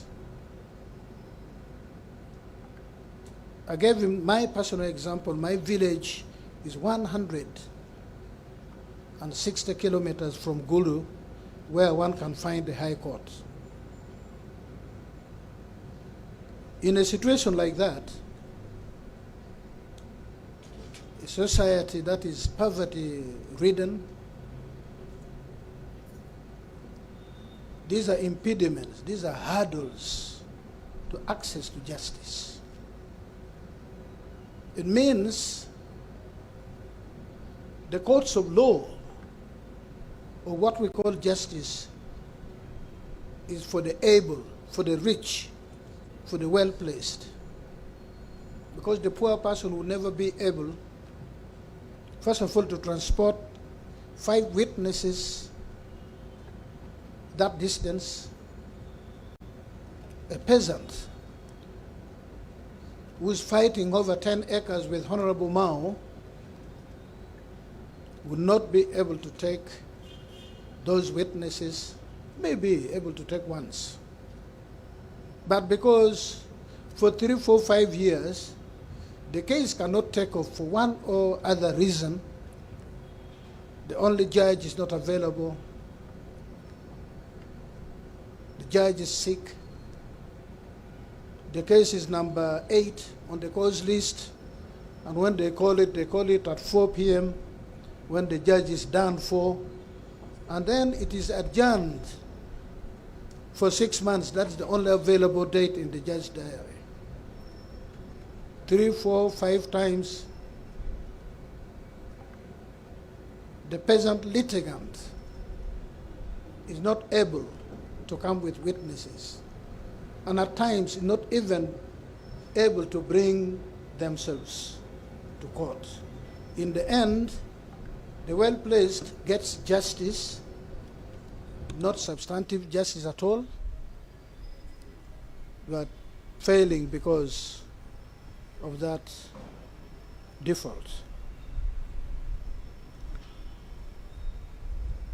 The president responded, and in the following financial year, the budget of the judiciary was virtually doubled from 198.99 to 300 plus. Now, I bring this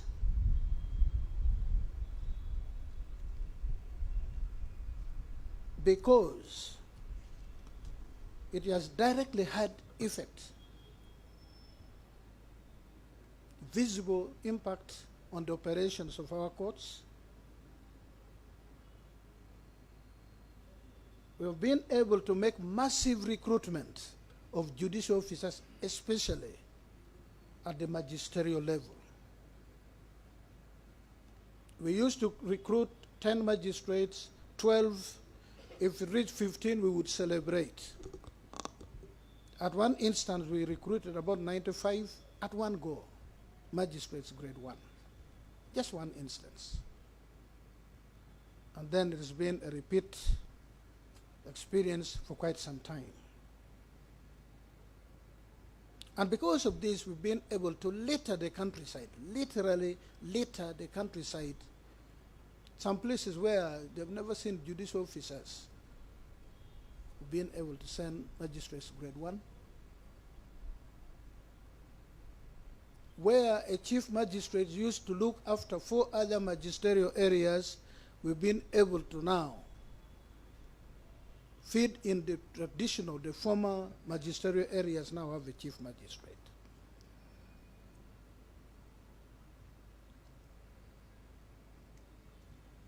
What's the consequence of this, Your Excellency? In the performance for the year 2023,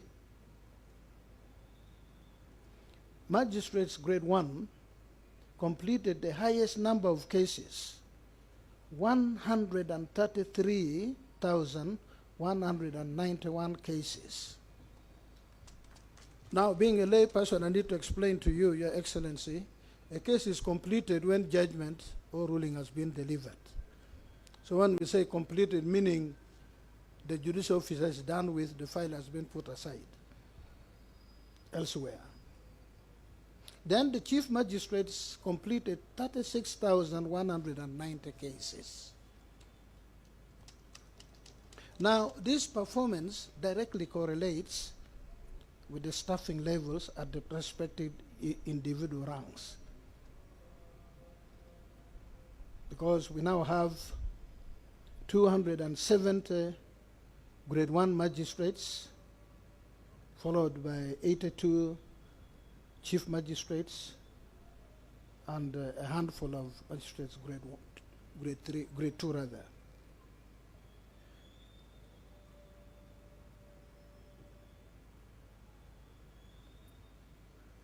So this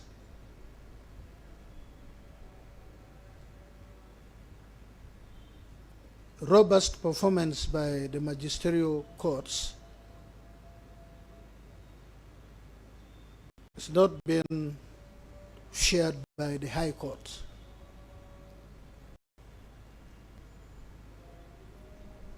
The High Court performance is much less.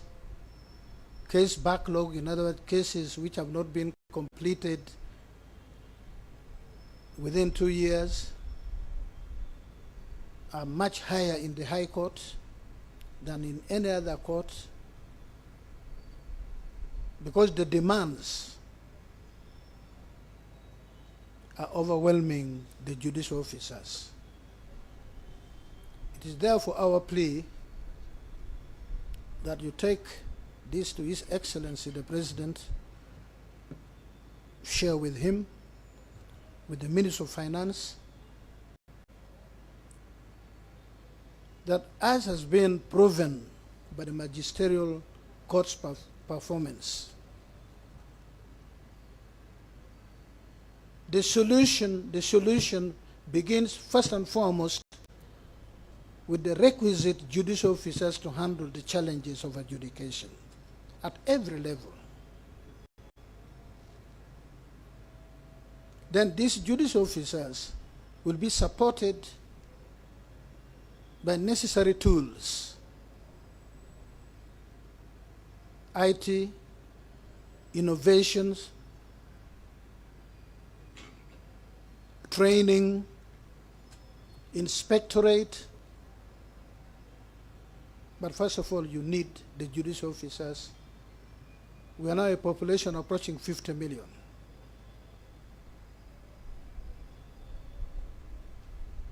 I've said this: if the judicial officers that have been approved, the structure that has been approved by Parliament, were achieved, where we can have 150 High Court judges, we can have the 35 Court of Appeal justices, and we operationalize Mbarara, Gulu, followed by Mbale, as it is our intention to do, in addition to Kampala. There's no reason why anyone should wait for 2 years, 3 years for an appeal to be heard. There's no reason. If we have grade 1 magistrates in every constituency, if we have chief magistrates in every district, and then a minimum of 2 High Court judges in all the 38 circuits that are now in place, there is absolutely no way that a judicial officer can start on a matter and fail to complete that matter within 1 calendar year. The matter is filed today. The matter should be completed from filing to putting the file away within 12 months. It is possible. It is where the Ugandan taxpayer should be invested, because the people are crying out there for justice. A study carried out just a couple of years or so ago produced a very worrying situation. Less than 5% of Ugandans access courts of justice. Less than 5%.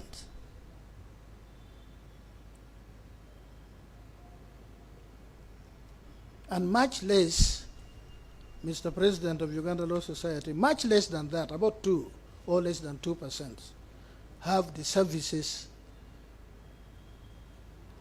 of professional lawyers. One of the ways of dealing with this is to take justice service not nearer to the people, but to the people. I would love to see that people walk to the magistrate grade 1 court. It is possible. In my district, I speak because I know it like my palm. Before we created a second magistrates court,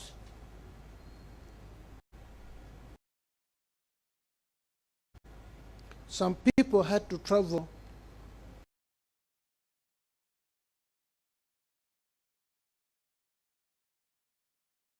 4,000 square kilometers. It's almost like you have a magistrate grade 1 court here, and somebody travels close to Jinja, travels well beyond Lugazi to get a magistrate grade 1 court. So these are the battles we've been fighting. These are the challenges we've had to deal with. We've reduced those challenges where we can, as I've indicated. We've made our people feel they need to go to court. Where the magistrates' courts could handle 30,000 cases in a year,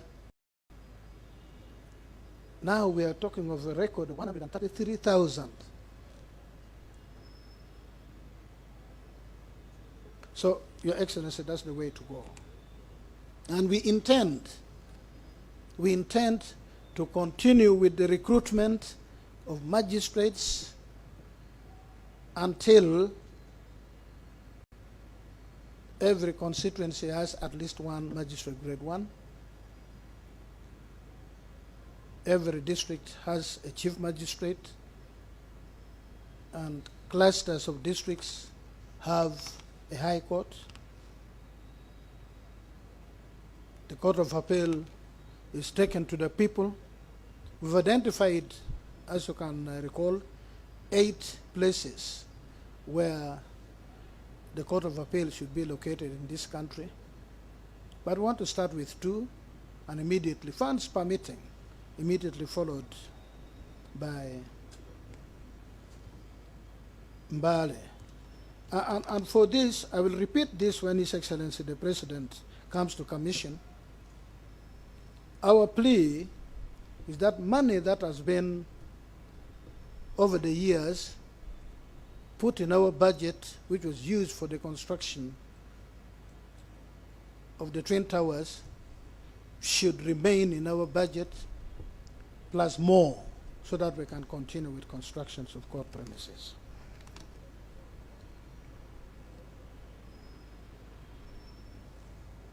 Your Excellency, there is a monster called backlog. Backlog begins from cases that have stayed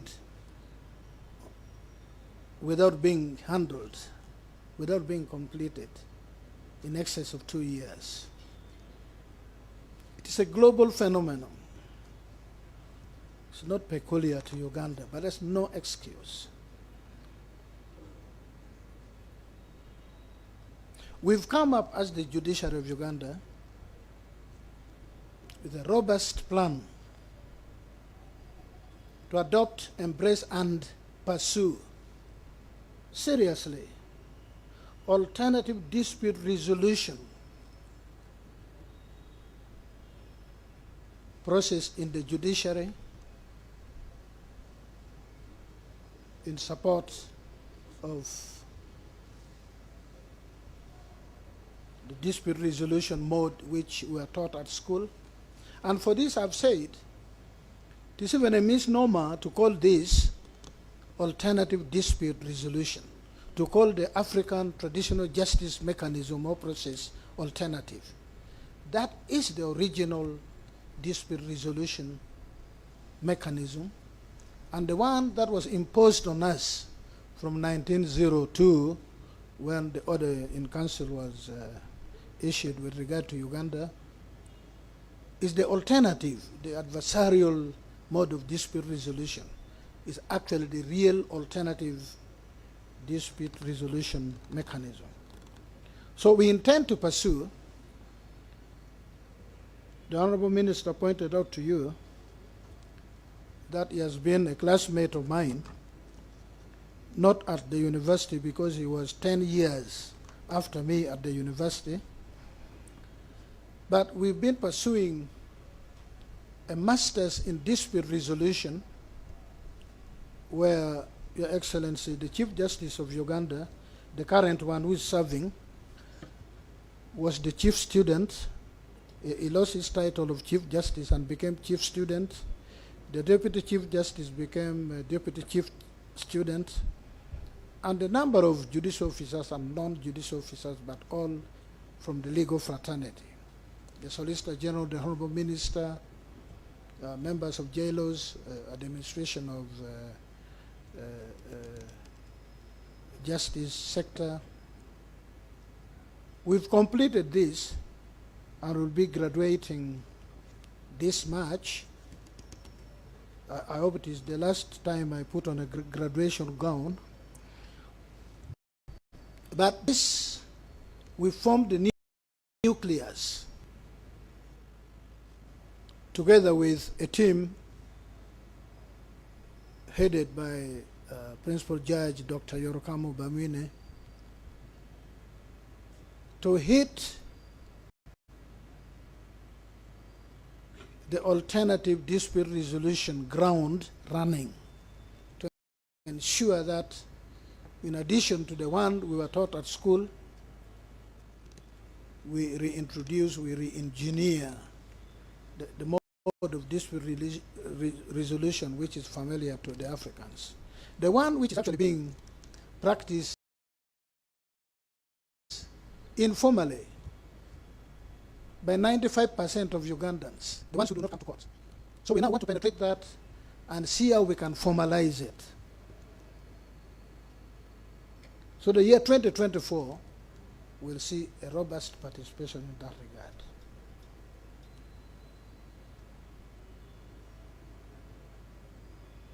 We are also holding, in this year 2024, in this regard, a summit of Chief Justices of Africa on how to re-engineer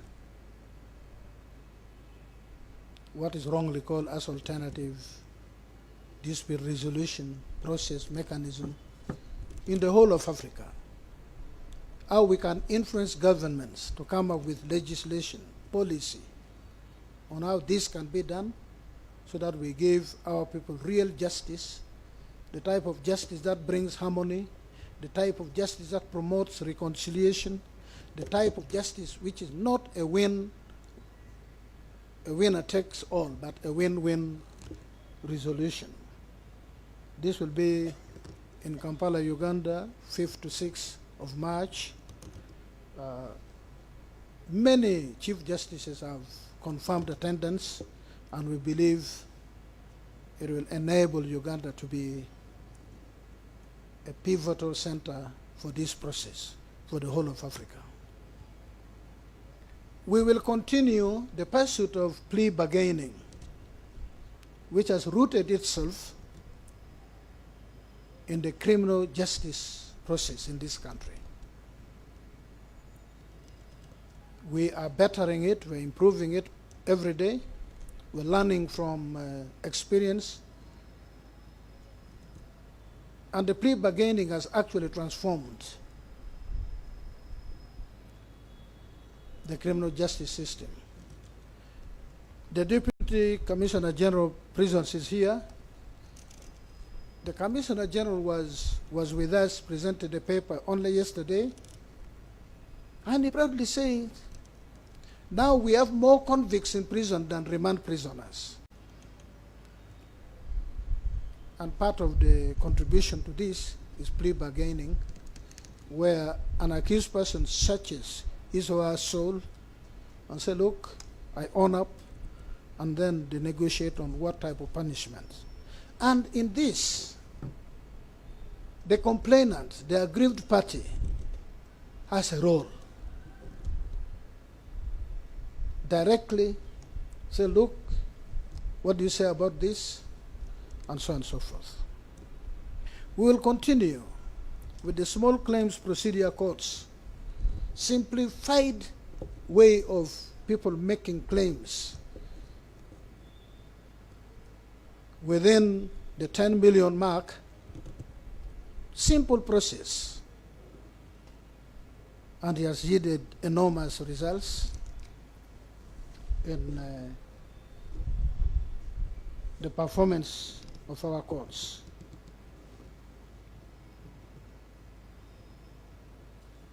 We continue, and cautiously we are expanding ECMIS. ECMIS is the use of electronic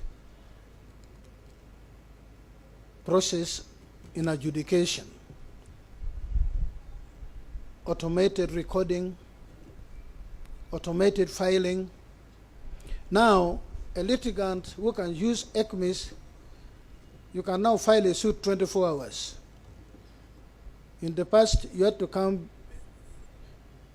between 9 and 5. If you came at 6, or if you came at 5:01, technically you could not file. Now you can file from your bedroom. We intend to expand this cautiously while we learn from the experience of what we've done elsewhere. So we're expanding it. Then we continue to expand the use of technology. Only last year, the UNDP, we thank the UNDP, my friend who has now left the country for Nigeria. A total of 5 sets of video conferencing systems were installed at the Court of Appeal and the High Court under the Government of Uganda funding. With support from the United Nations Development Program, UNDP, video conferencing systems were installed at Mbale, Jinja, and Gulu High Court circuits, including the main prisons. We look forward to that day when it is possible for a witness testifying from a nearby court for a matter which is being done 200 kilometers away, or even much further, testify, or a litigant or a witness is outside the country, and this is done through video conferencing. Court recording and transcription systems. In the immediate past year, a total of 5 sets of court recording and transcription were installed at Luwero, Moroto, Iganga, Hoima, and Tororo High Court circuits. When, my lords, when we used to appear before Chief Justice Wambuzi, he had to be both the judge, presiding judge, but he was also the stenographer in court. At times he has to sit down and write. You want to submit, and he's telling you, just hold on, because he has to note something important. He also has to study the demeanor of the witness. So it will take maybe 5 hours to finish with a witness. Examination in chief, cross-examination, and re-examination. My lord, now, in 6 hours, we can hear 4 witnesses. Because now we sit and swing in our chair trying to understand what the witness is saying, thanks to technology. And we thank you. Our predecessors are the ones who fought for all these things. We are beneficiaries of your endeavors, and we are under duty to recognize this.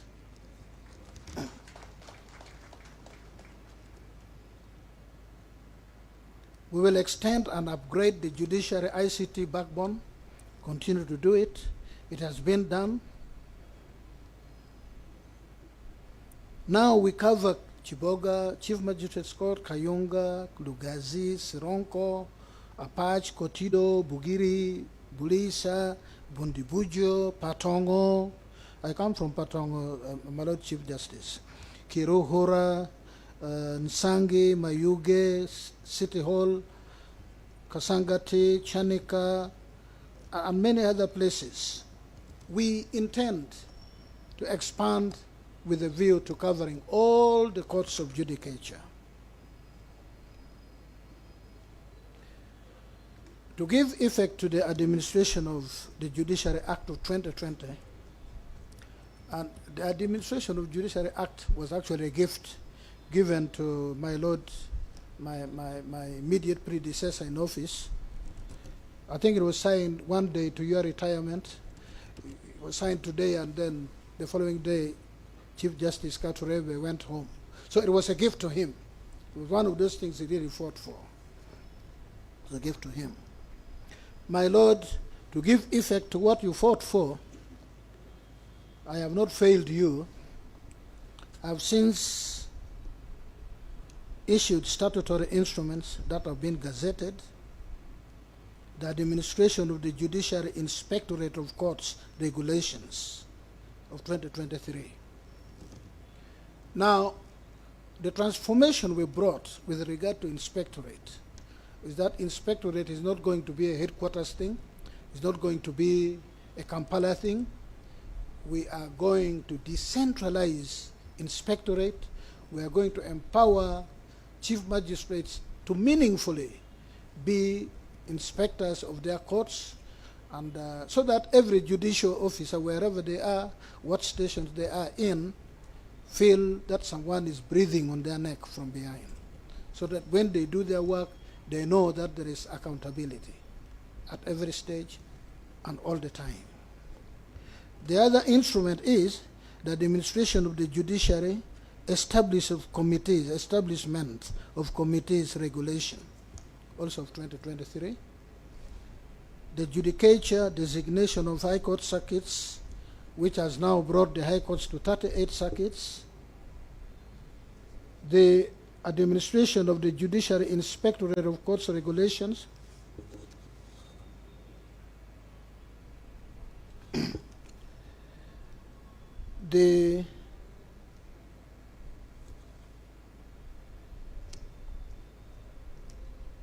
The magistrates' courts, magisterial areas instrument, the one which determines that every district is a magisterial area. Operationalization of more high court circuits and magisterial areas. My lords, now if someone steals your goat or someone fights with you over land, you're most likely going to have a high court within 30 kilometers of your home. As you retire, you should not be bothered to travel very far. So we have, for example, Wakiso, because Wakiso district, the last census, it had a population of 2 million people, and all of them are served by the High Court divisions in Kampala. The transformation we have made is that there are 2 High Court circuits in Wakiso alone. One in Entebbe municipality, another at the Wakiso district headquarters. So if Your Excellency, if you hearken to our plea and you give us the requisite numbers of High Court judges, all these areas should have those judges, and our people feel the presence of the judiciary in their areas.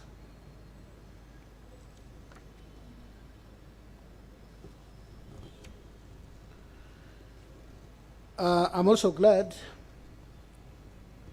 to recognize and appreciate the appointment by His Excellency of additional judicial officers. For the Supreme Court, Lady Justice Catherine Bamugemerere and Lady Justice Monica Kalijira Mugenyi were elevated from the Court of Appeal to the Supreme Court, and we're waiting for their instrument so that they can boost the operations of the court, which they have most deservingly been elevated to. For the Court of Appeal, Lady Justice Margaret Tibulia Justice Moses Kaumi Kazibwe, Justice Dr. Asa Mugenyi two have been elevated from the High Court, one has been appointed from outside the traditional judiciary, and we congratulate them. We believe they'll come with new stamina and help boost the operations of the Court of Appeal. Then we have Worship Stella Atingu and Worship John Paul Edoko have been appointed as acting registrars. Again, congratulations. Special assignment have been given to a number of judicial officers. Honorable Justice Stephen Musota is now the Chief Inspector of Courts and a member of the Judiciary Council provided for in the Administration of Judiciary Act.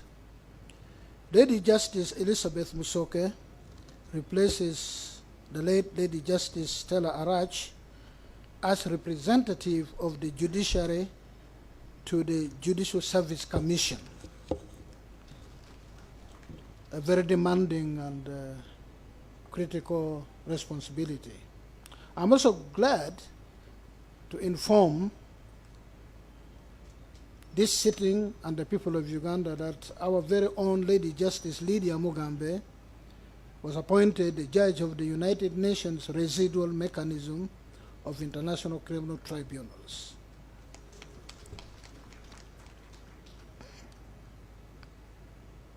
Only the other day, Honorable Justice Julia Sebutinde was elected the Vice President of the International Court of Justice for 3 years. A few days before, she was a dissenting judge in a matter that was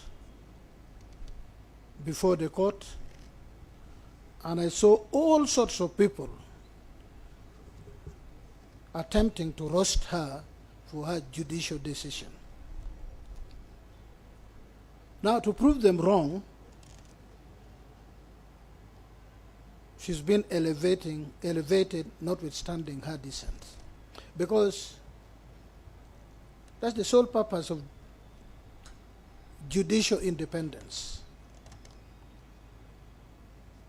You pronounce yourself depending on your understanding of the law and the facts of the case. And it is plainly wrong for anyone to seek to roast, was still in the media, not even in an argued journal or article, but just the use of loose talk, even saying she had failed Uganda. Uganda is not sitting in the International Court of Justice. Lady Justice Julia Sebutinde, a Ugandan, yes, sits in our own right. We congratulate them for the trust that has been vested in them. Uganda hosted international conferences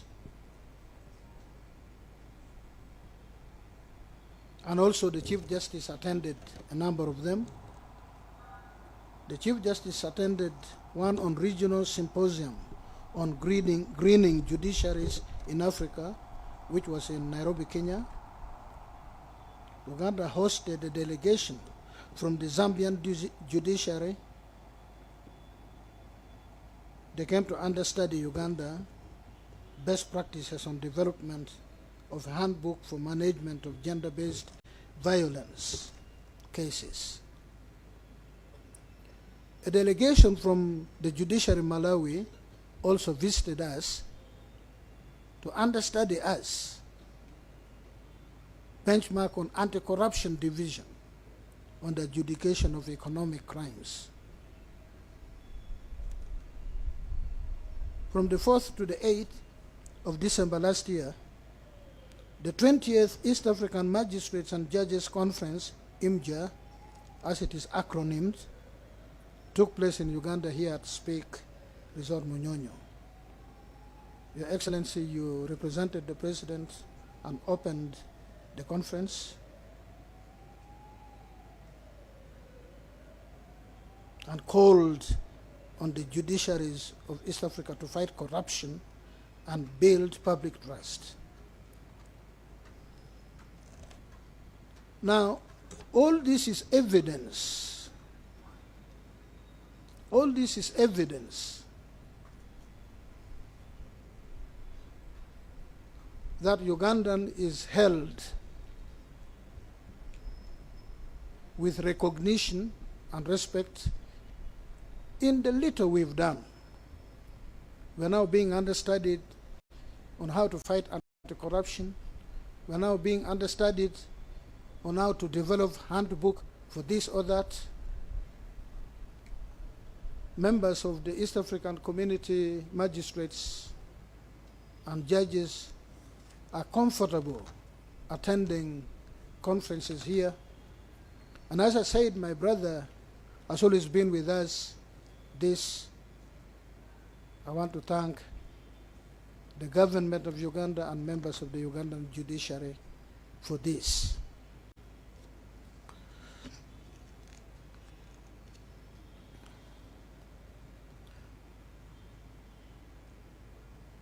(2023) was not without its challenges. The first one, which I've already talked about, is the budgetary provision. The President gave us a promise in 2021 that we would ensure that the judiciary budget hits 800 billion shillings in the medium term. Your Excellency, we are now approaching the long term. We are nowhere near 800 billion shillings.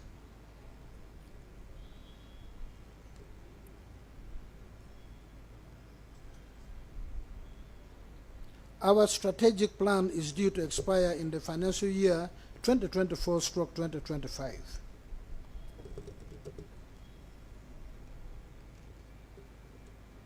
My exit as Chief Justice is not far away. And seeing from my elder brothers, I think there is something in retirement. And I can't wait, my lords, I can't wait to be where you are.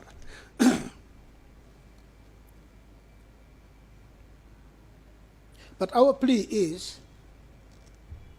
we are very clear, as the judiciary of Uganda, we are very clear on what needs to be done to make a difference. And I've said this, I'll reiterate it, I'll continue saying it. The judiciary is not a consuming institution. It's not just a consuming, it's not like a rubbish pit where you just throw and it swallows all the rubbish. The judiciary has strategic importance. One, the intangible is that we contribute to the peace and stability of this country. One does not realize that the judiciary makes that massive contribution. When the judiciary is effective, when it can resolve disputes with expedition, it means money is not tied away in dispute. Money is released. The trillions of Uganda shillings locked up in the commercial division alone, leave alone the other high court circuits.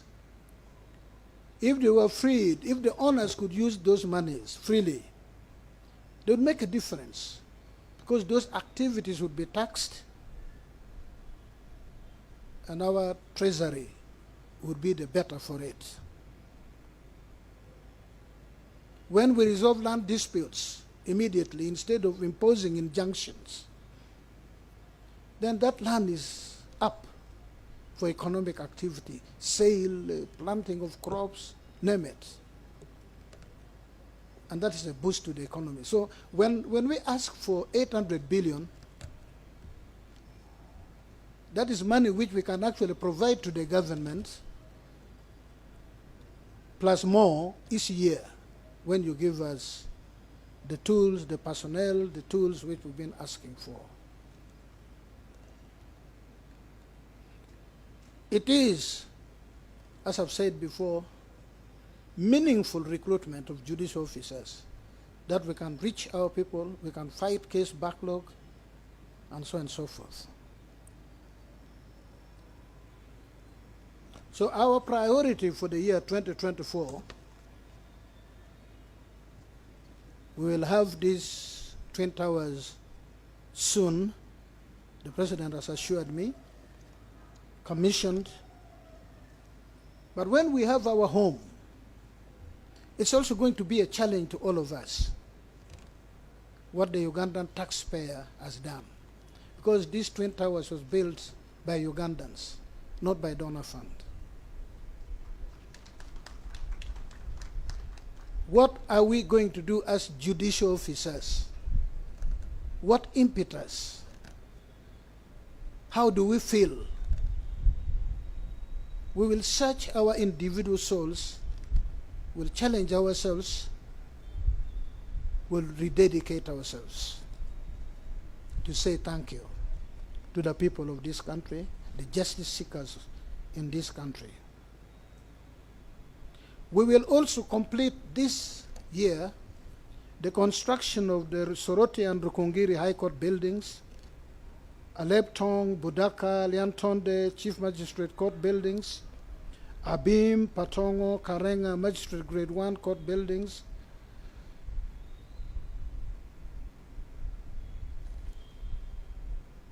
we will also start this year the construction of new courts and institutional houses at Mbarara and Guru Court of Appeal buildings, Phase 1. Tororo, Hoima, and PG High Court buildings, Phase 1. Bunyangabo, Amolata, Nyarushanje, Bubulo, and Rakai Chief Magistrates Courts, Phase 1. Busembatia, Katine, and Aduare Magistrate Grade 1 Courts, Phase 2. Institutional houses at Moyo, Karenga, Bukwo, and Buwejo districts. We're getting back to institutional houses, having learned from our experience. We'll renovate old and dilapidated court buildings. High Court building, Kampala, it is already ongoing. Arua High Court, Chief Magistrates Courts of Bushenyi, Kalangala, Kabale, Bundibujo, Busia, and Apache. Magistrate Grade 1 Courts of Koboko and Paida. We will procure more transport equipment for judicial officers. 74 vehicles for judicial officers. 3 vehicles will be procured for field supervision. 1 minibus for group movements. 2 boats will be procured for courts in highland areas of Buvuma and Kalangala. 50 motorcycles will be procured to process service for courts. Let me also seize this opportunity, Your Excellency. We were with you on the NRM Day in Jinja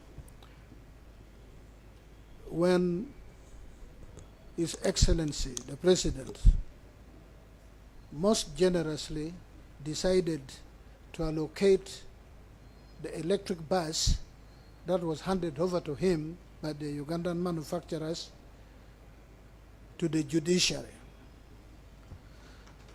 We want to thank him. We will use this bus. The judiciary needs, as needed, such a means of transport for its personnel, and to know that we're the first institution to benefit from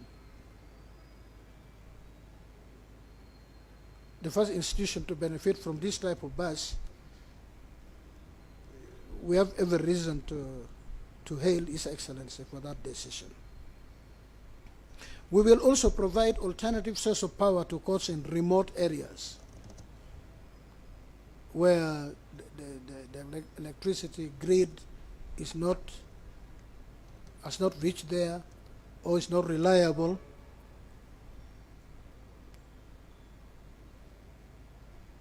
So we will install solar systems in 12 courts, including Kaberamaido, Nebi, Nakaseke, Kole, Nabweru, Bukedia, Busia, Pahida, Mitiana, Namayingo, Kamwenge, and Bueja.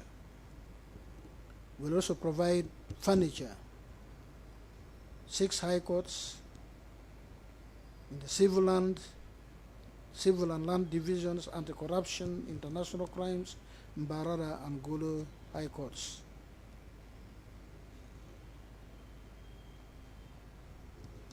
We intend to get 12 new justices, 5 registrars, and 27 magistrates' courts.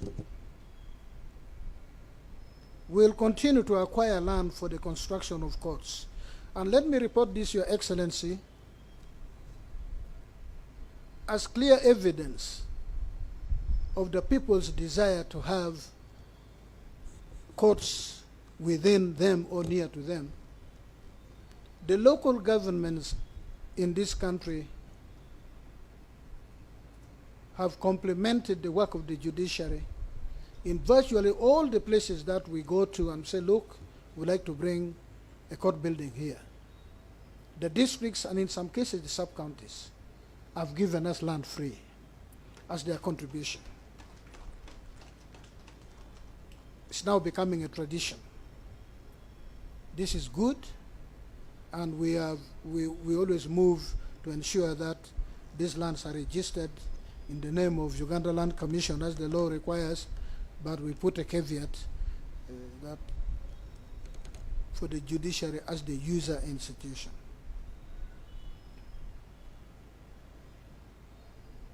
We will continue to enhance the use of ICT. So in this year we will implement the following. We are developing a judgment writing tool which helps the judicial officer to easily access researched material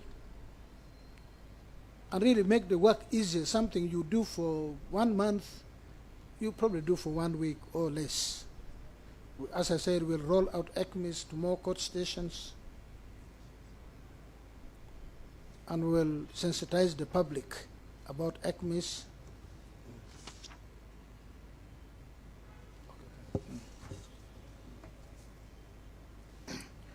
Thank you.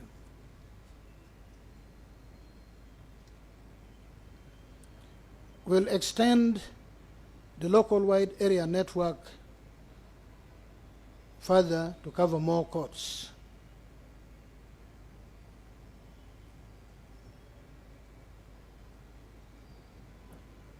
We're coming out with rules to govern electronic filing, service, and virtual proceedings, so that these are guided by law.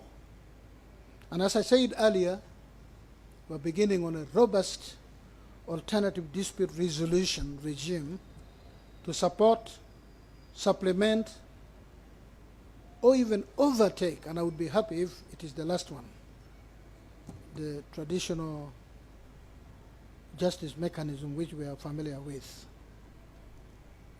We're working on enhancement of the magistrates' courts jurisdiction. Soon we'll come up with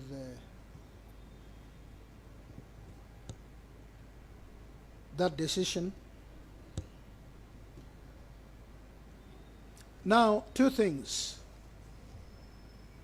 Your Excellency,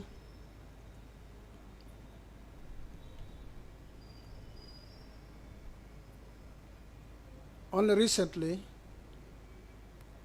just a few days ago, 3 of our judicial officers have been honored. Earlier, Lady Justice Professor Lillian Tibatemwa Ekirikubinja, I think my Lord is here. Would you like to stand up? Now, people pride themselves with their classmates. She was my classmate at law school. So that achievement is also mine, because I rubbed shoulders with her for 4 years, from Makerere to Law Center. And now we rub our shoulders every day, and she is the administrator of the Supreme Court, the one who does it on behalf of the Chief Justice. Then Honorable Justice Frederick Egondan Tende, who was granted a most deserving honorary doctorate award by Makerere University. I don't know if my lord is here. It's not, eh? Yeah. Then worship Dr. Gladys Nachibule, awarded a Doctor of Laws from Makerere University. We congratulate them. We join them as members of the judiciary family in the African tradition that the success of a member of the family or community is a success of that community. So it is ours. Then, let me say this. The matter raised by the President of Uganda Law Society and the learned Attorney General as head of the professional or legal bar. I don't normally deal with social media because you don't know what social media can come up with. I read those things, but whenever I read something in social media, until it is proven, I don't take it serious. The Luganda word for it is Lugambo. But having heard from the President of Uganda Law Society and from the head of the legal bar, let me say this. In my personal capacity and then as head of the judiciary,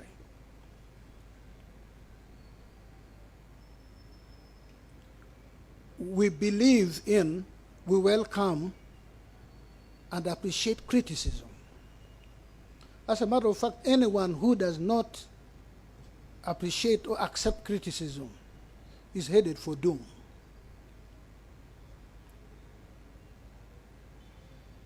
But then criticism must be constructive, must be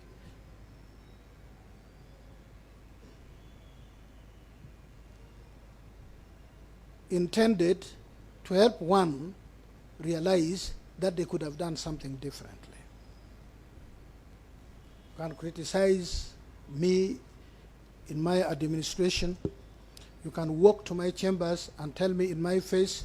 I will appreciate. I'll also give you my side of the case. You can write to me. You can buy a page in the newspaper and write your criticism on my administration. That is perfect. But you cannot abuse me and want me, this is me, and because I'm a judge, I take that crap. For me, as a Windolo, you abuse me, I will respond. For the simple reason that I don't keep grudges. When I respond, it ends there. Probably those who keep quiet keep grudges. For me, we deal with the matter and it ends there. Because you have no right to abuse me. But you have every right to constructively criticize me, and I actually realize, oh, I was in the wrong. And I will own up. If I'm in the wrong, I'll own up. That's how it should be. Now, for anyone who is still a member of the legal profession to attack a judicial officer, attack the person of a judicial officer, not once, not twice, a number of times, for a decision that judicial officer has made, it's a no-go area, way beyond the red line. And Mr. President, let me say this. Members of the legal bar are not traders. They are not commodity traders. They do not sell commodity. They are not business people. A member of the legal bar is first and foremost an officer of the court. And by reason of that, you now represent people who have disputes before the court, because you are primarily an officer of the court. And to bring the point home that you are not a businessman or businesswoman, you are not issued with a trading license. You are certified annually.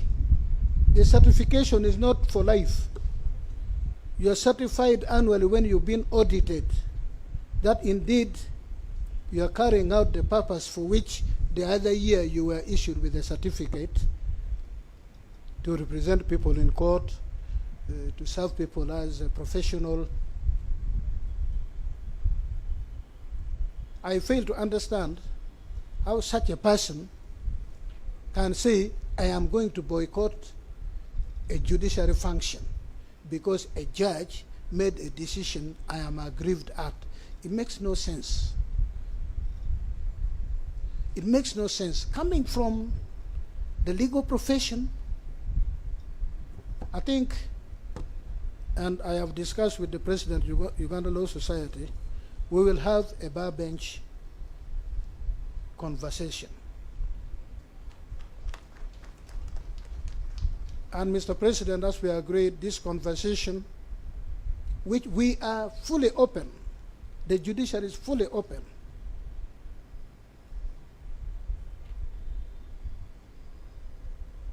must take place before we go for our court open day celebration in Kololo on the 29th. We must have this conversation. I speak for the judiciary of Uganda. We are open. We will have that discussion. But let us have it in a disciplined manner. Not people going and, as has happened with the legal profession which you hate. It happened before you were president, where somebody has got the audacity to question the genitalia of judicial officers because of decisions they have made. What type of country are we building? What type of legal profession we are building? If there are issues, we can discuss them. And you'll be surprised. We might agree with you on all of them. But if you begin by attacking me, we're going to spend the entire daytime fighting, because I'll fire back, I will ward of your insults, and by the time we should be talking, it is already dark. So my plea to my brothers and sisters in the legal profession, and I speak as someone who played my part as a practicing lawyer before I was made a judicial officer. Let us have decorum. Let us build the judiciary of Uganda. It is your marketplace. That's where you do your professional trade. Let us build it together. Let us respect one another. This is our country. I do not own this country more than the president of Uganda Law Society. Each Ugandan owns this country in equal moiety. Nobody owns it more than the other. The lowest peasant owns it together in equal moiety with the president, with the vice president, with the chief justice, speaker of parliament, name it. So let us not behave as if we can damage this country and run to another planet. We are here. We should be concerned with what contribution have we made, so that when we leave office or when we retire from life, we say, I have bequeathed to my children and my grandchildren a better Uganda than when I found it. You can't pride yourself that I destroyed the judiciary because you hate the Chief Justice. For every one of you who hates the Chief Justice, you should know there are hundreds of thousands of people who love him. For every one of you who abuses Justice Musa Sekana, you should know there are millions of Uganda who appreciate what he's doing. So my brothers and sisters, I appeal to you. Now supposing the judiciary say, okay, we are also going to boycott lawyers. Let litigants now appear by themselves. Where will we end? Where will we end?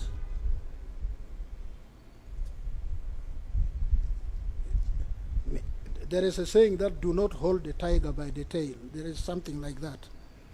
But I give this assurance. The judiciary of Uganda, which I am privileged to head, will always render justice in accordance with the oath each one of us has taken.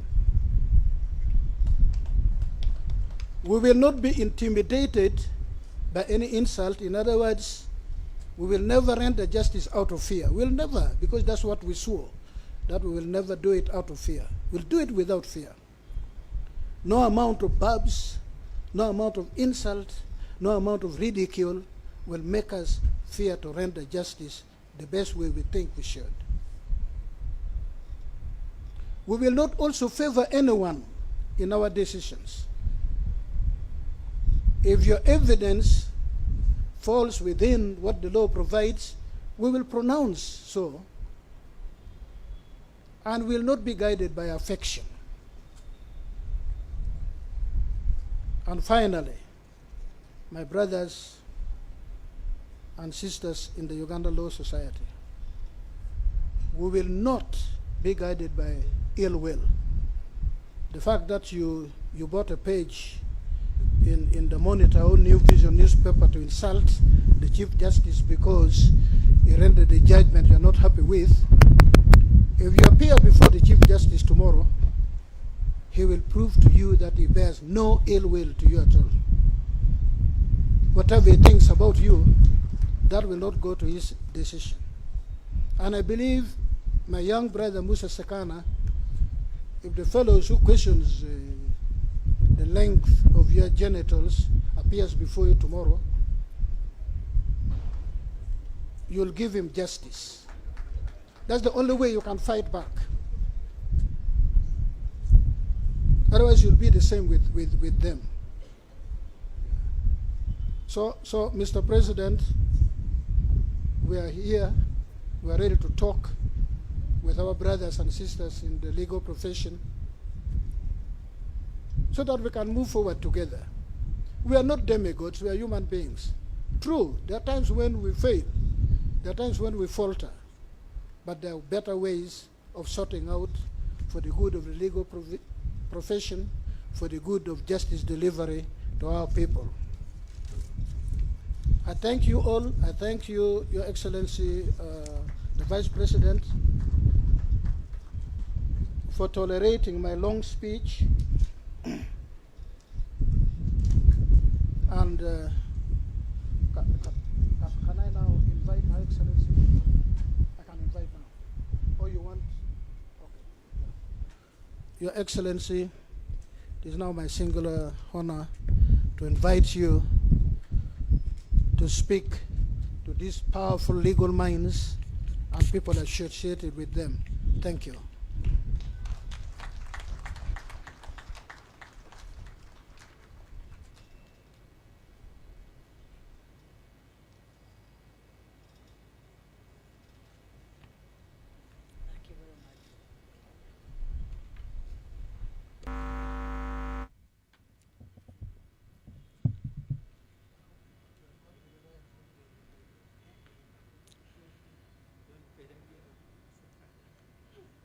Your Lordship, Alphonse Owiny-Dollo, the Chief Justice of the Republic of Uganda,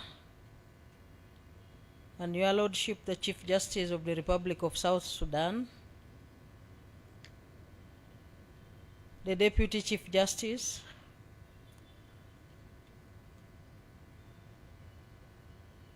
the Chief Justices Emeritus, the Deputy Chief Justice Emeritus, the Honorable Minister of Justice and Constitutional Affairs, the learned Attorney General, Your Lordship, the Principal Judge, Your Lordships, the Justices and Judges of the Courts of Judicature, Your Excellencies, the Ambassadors, High Commissioners, members of the Diplomatic Corps, development partners in your respective capacities, the Honorable Members of Parliament, the chairpersons of the Constitutional Commissions, the permanent secretaries, Your Worships, the Chief Registrars, the religious leaders present. Let me also recognize in a special way my brother, my predecessor, His Excellency Edward Kiwanuka Sekandi.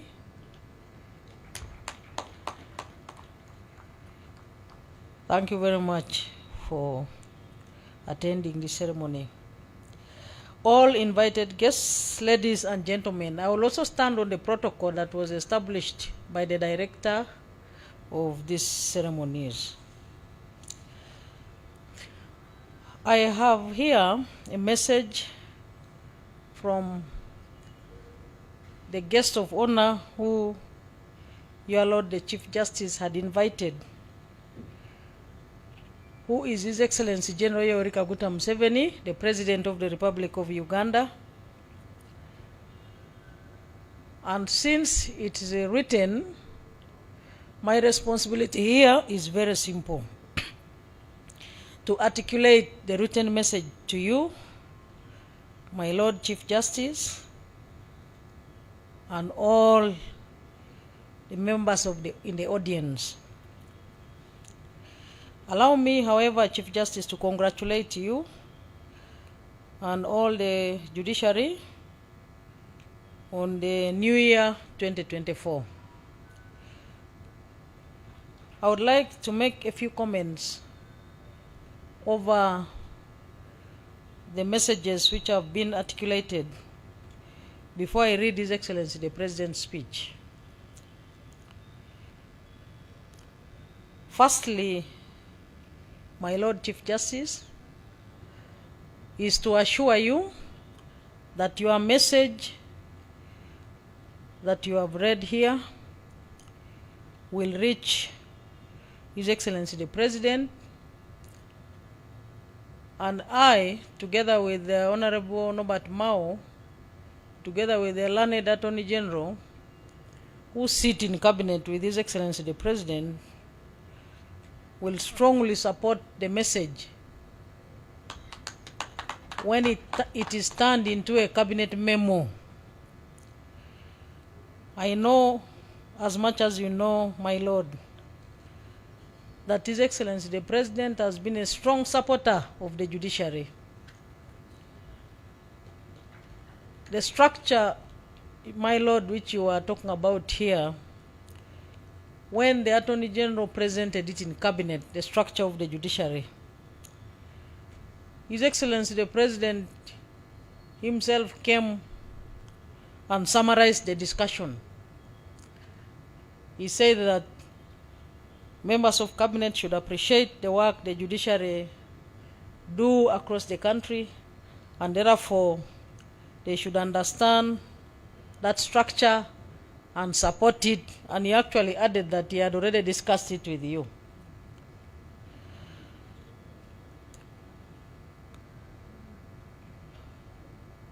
I would like, therefore, to make it very clear that government will continue supporting the judiciary. When I came here, I was welcomed by the Chief Justice and and the team, and I told him that today I am a civilian because I am in an environment where the dress code looks like the real one in the courts of law. And the Chief Justice told me that in his simple and humble voice, he told me that you can fit here very well because all the members of the judiciary are very welcoming. So I would like to thank you in the way with which you welcomed me. It is also the first time I attend this ceremony. I have been watching it in the news, but it's the first time in the TV because it's normally virtual. It is the first time I physically attend it, and I must say that it is beautifully arranged and organized. It is the Attorney General who I think I will have an extra word later to ask him why he is not dressed like that in cabinet. And he just waits to surprise me when I come here to deliver the message of His Excellency the President. We'll talk about that aside. I would like to congratulate you, my Lord Chief Justice, on the completion of the Twin Towers, the Supreme Court, and the Court of Appeal. His Excellency the President had expected to come and perform these two duties today of commissioning the structures and also deliver the message to you. But he told me in the morning that I should present his message to you, then later he will find an appropriate time after discussing with His Lordship the Chief Justice, and he will personally come to commission the new home for the Supreme Court and the Court of Appeal. I congratulate also your predecessors because of the background you have given us on how far you came in ensuring that these structures are established up to the logical conclusion. I thank the PS, the Secretary to the Judiciary. I know it's not always very easy to handle such a task because it comes with some amount of money, and it is Maria Kiwanuka, the former Minister of Finance, who used to tell us that where there is money, you expect to attract all categories of people, some with good intentions and some with intentions which may not be necessarily good. So you must have had your ups and downs, but the good thing is that today we have seen very nice structures. I will go and report to His Excellency the President. Someone said that you need to be taken to train in diplomacy. Maybe the secretaries to the judiciary are similar in character, because there is a secretary to the judiciary emeritus called Dorcas Okalanyi. She would always come to my office. Actually, I learned about these structures when she was a secretary to the judiciary. She would come and say, why are we not given money? You see the designs are ready. And then I would ask her that, do you have the Minister of Justice and Constitutional Affairs? And also the Attorney General and the Chief Justice? She would say, yes, I have all those.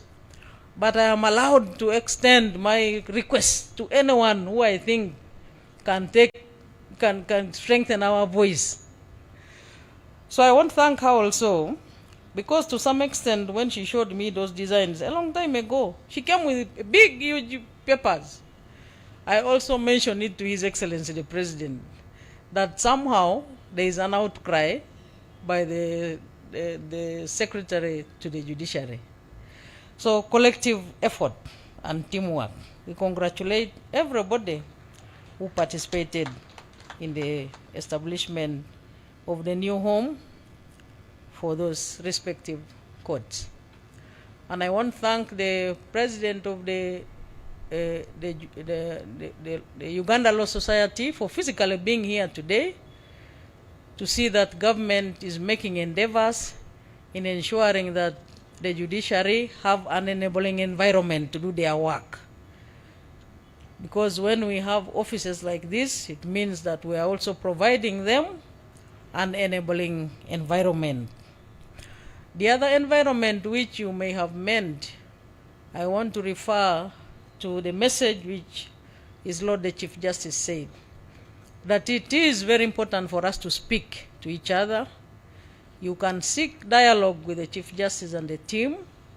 And I would also like to encourage you that should you feel uncomfortable with any message which you have seen from any authority, you can also seek dialogue with His Excellency the President, who has always listened to everybody and will be very willing to host you with your team and you discuss.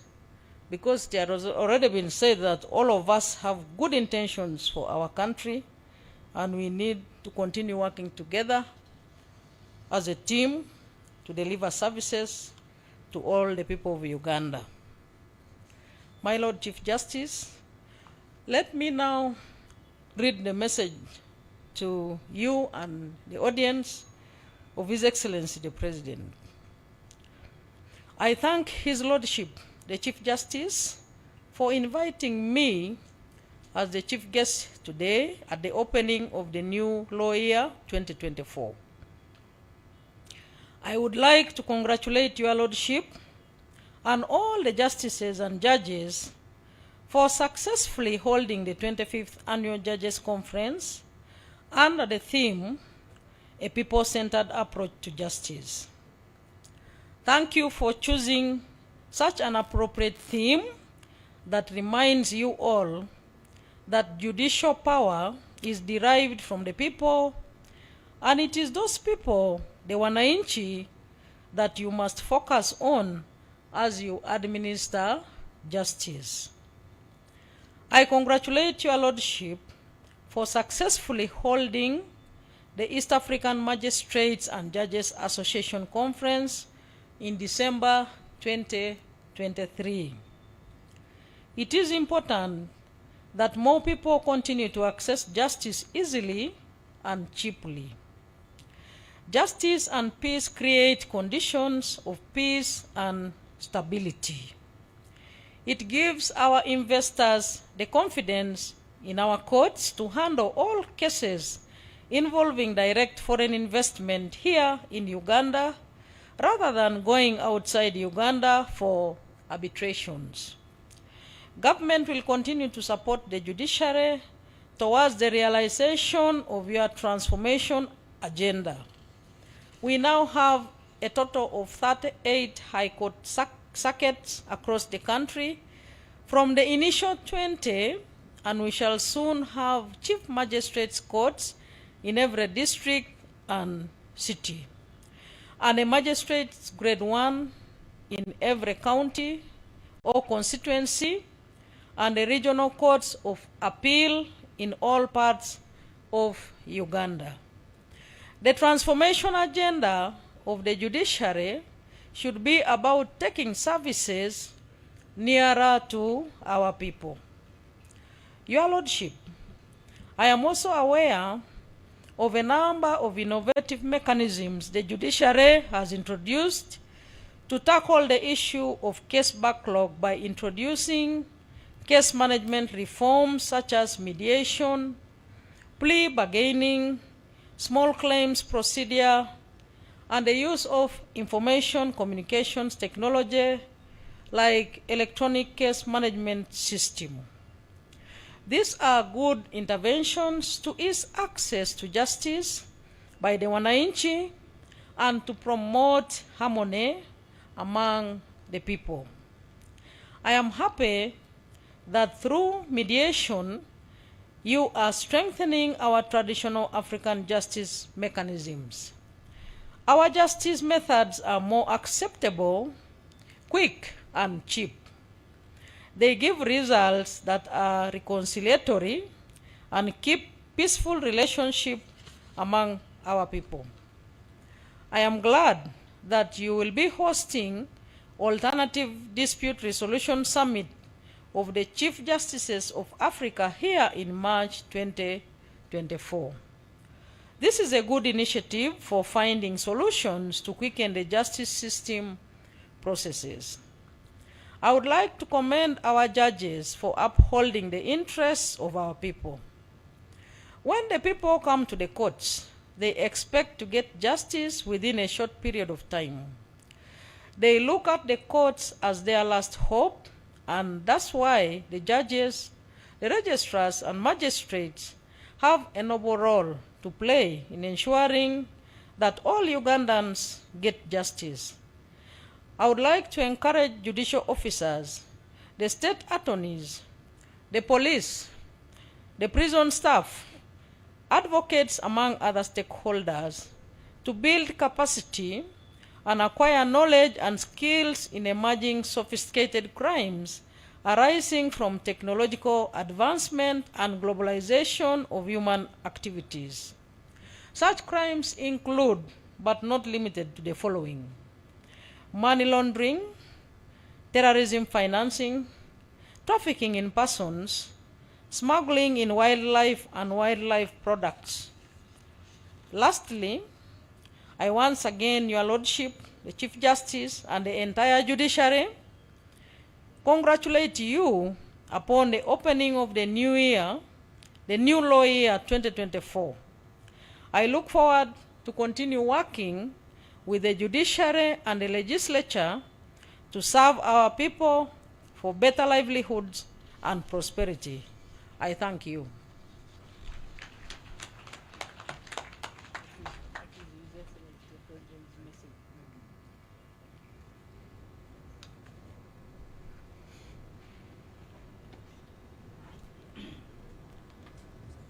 Thank you very much, Your Excellency, the Vice President. Let us appreciate the message that has come from His Excellency, the President, and the one that has been ably delivered. Let us also appreciate the Honorable Chief Justice who gave us the state of the judiciary. My Lord, thank you very much.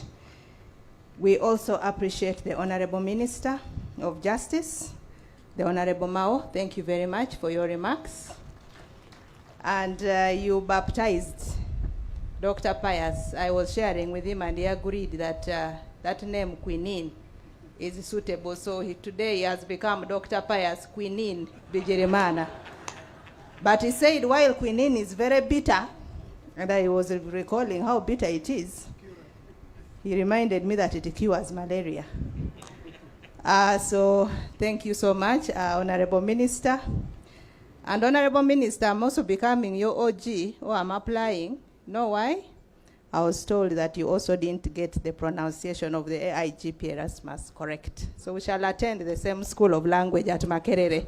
Next time we shall be here as OG and OB. Anyway, we are coming to the very end of our program.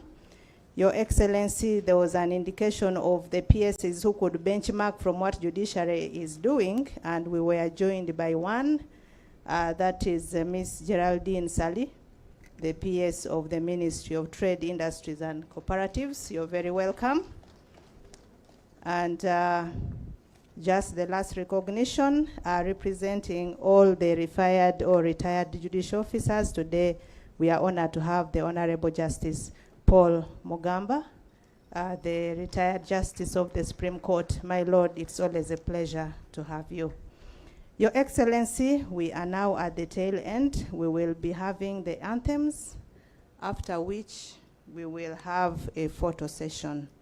I now request all of us to rise up and have the anthems in reverse order.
Thank you very much. That marks the end of the launch of the new lawyer 2024. We are now going to photo moments. PRO, please come and advise us on the photographs. Thereafter, we have the sherry party.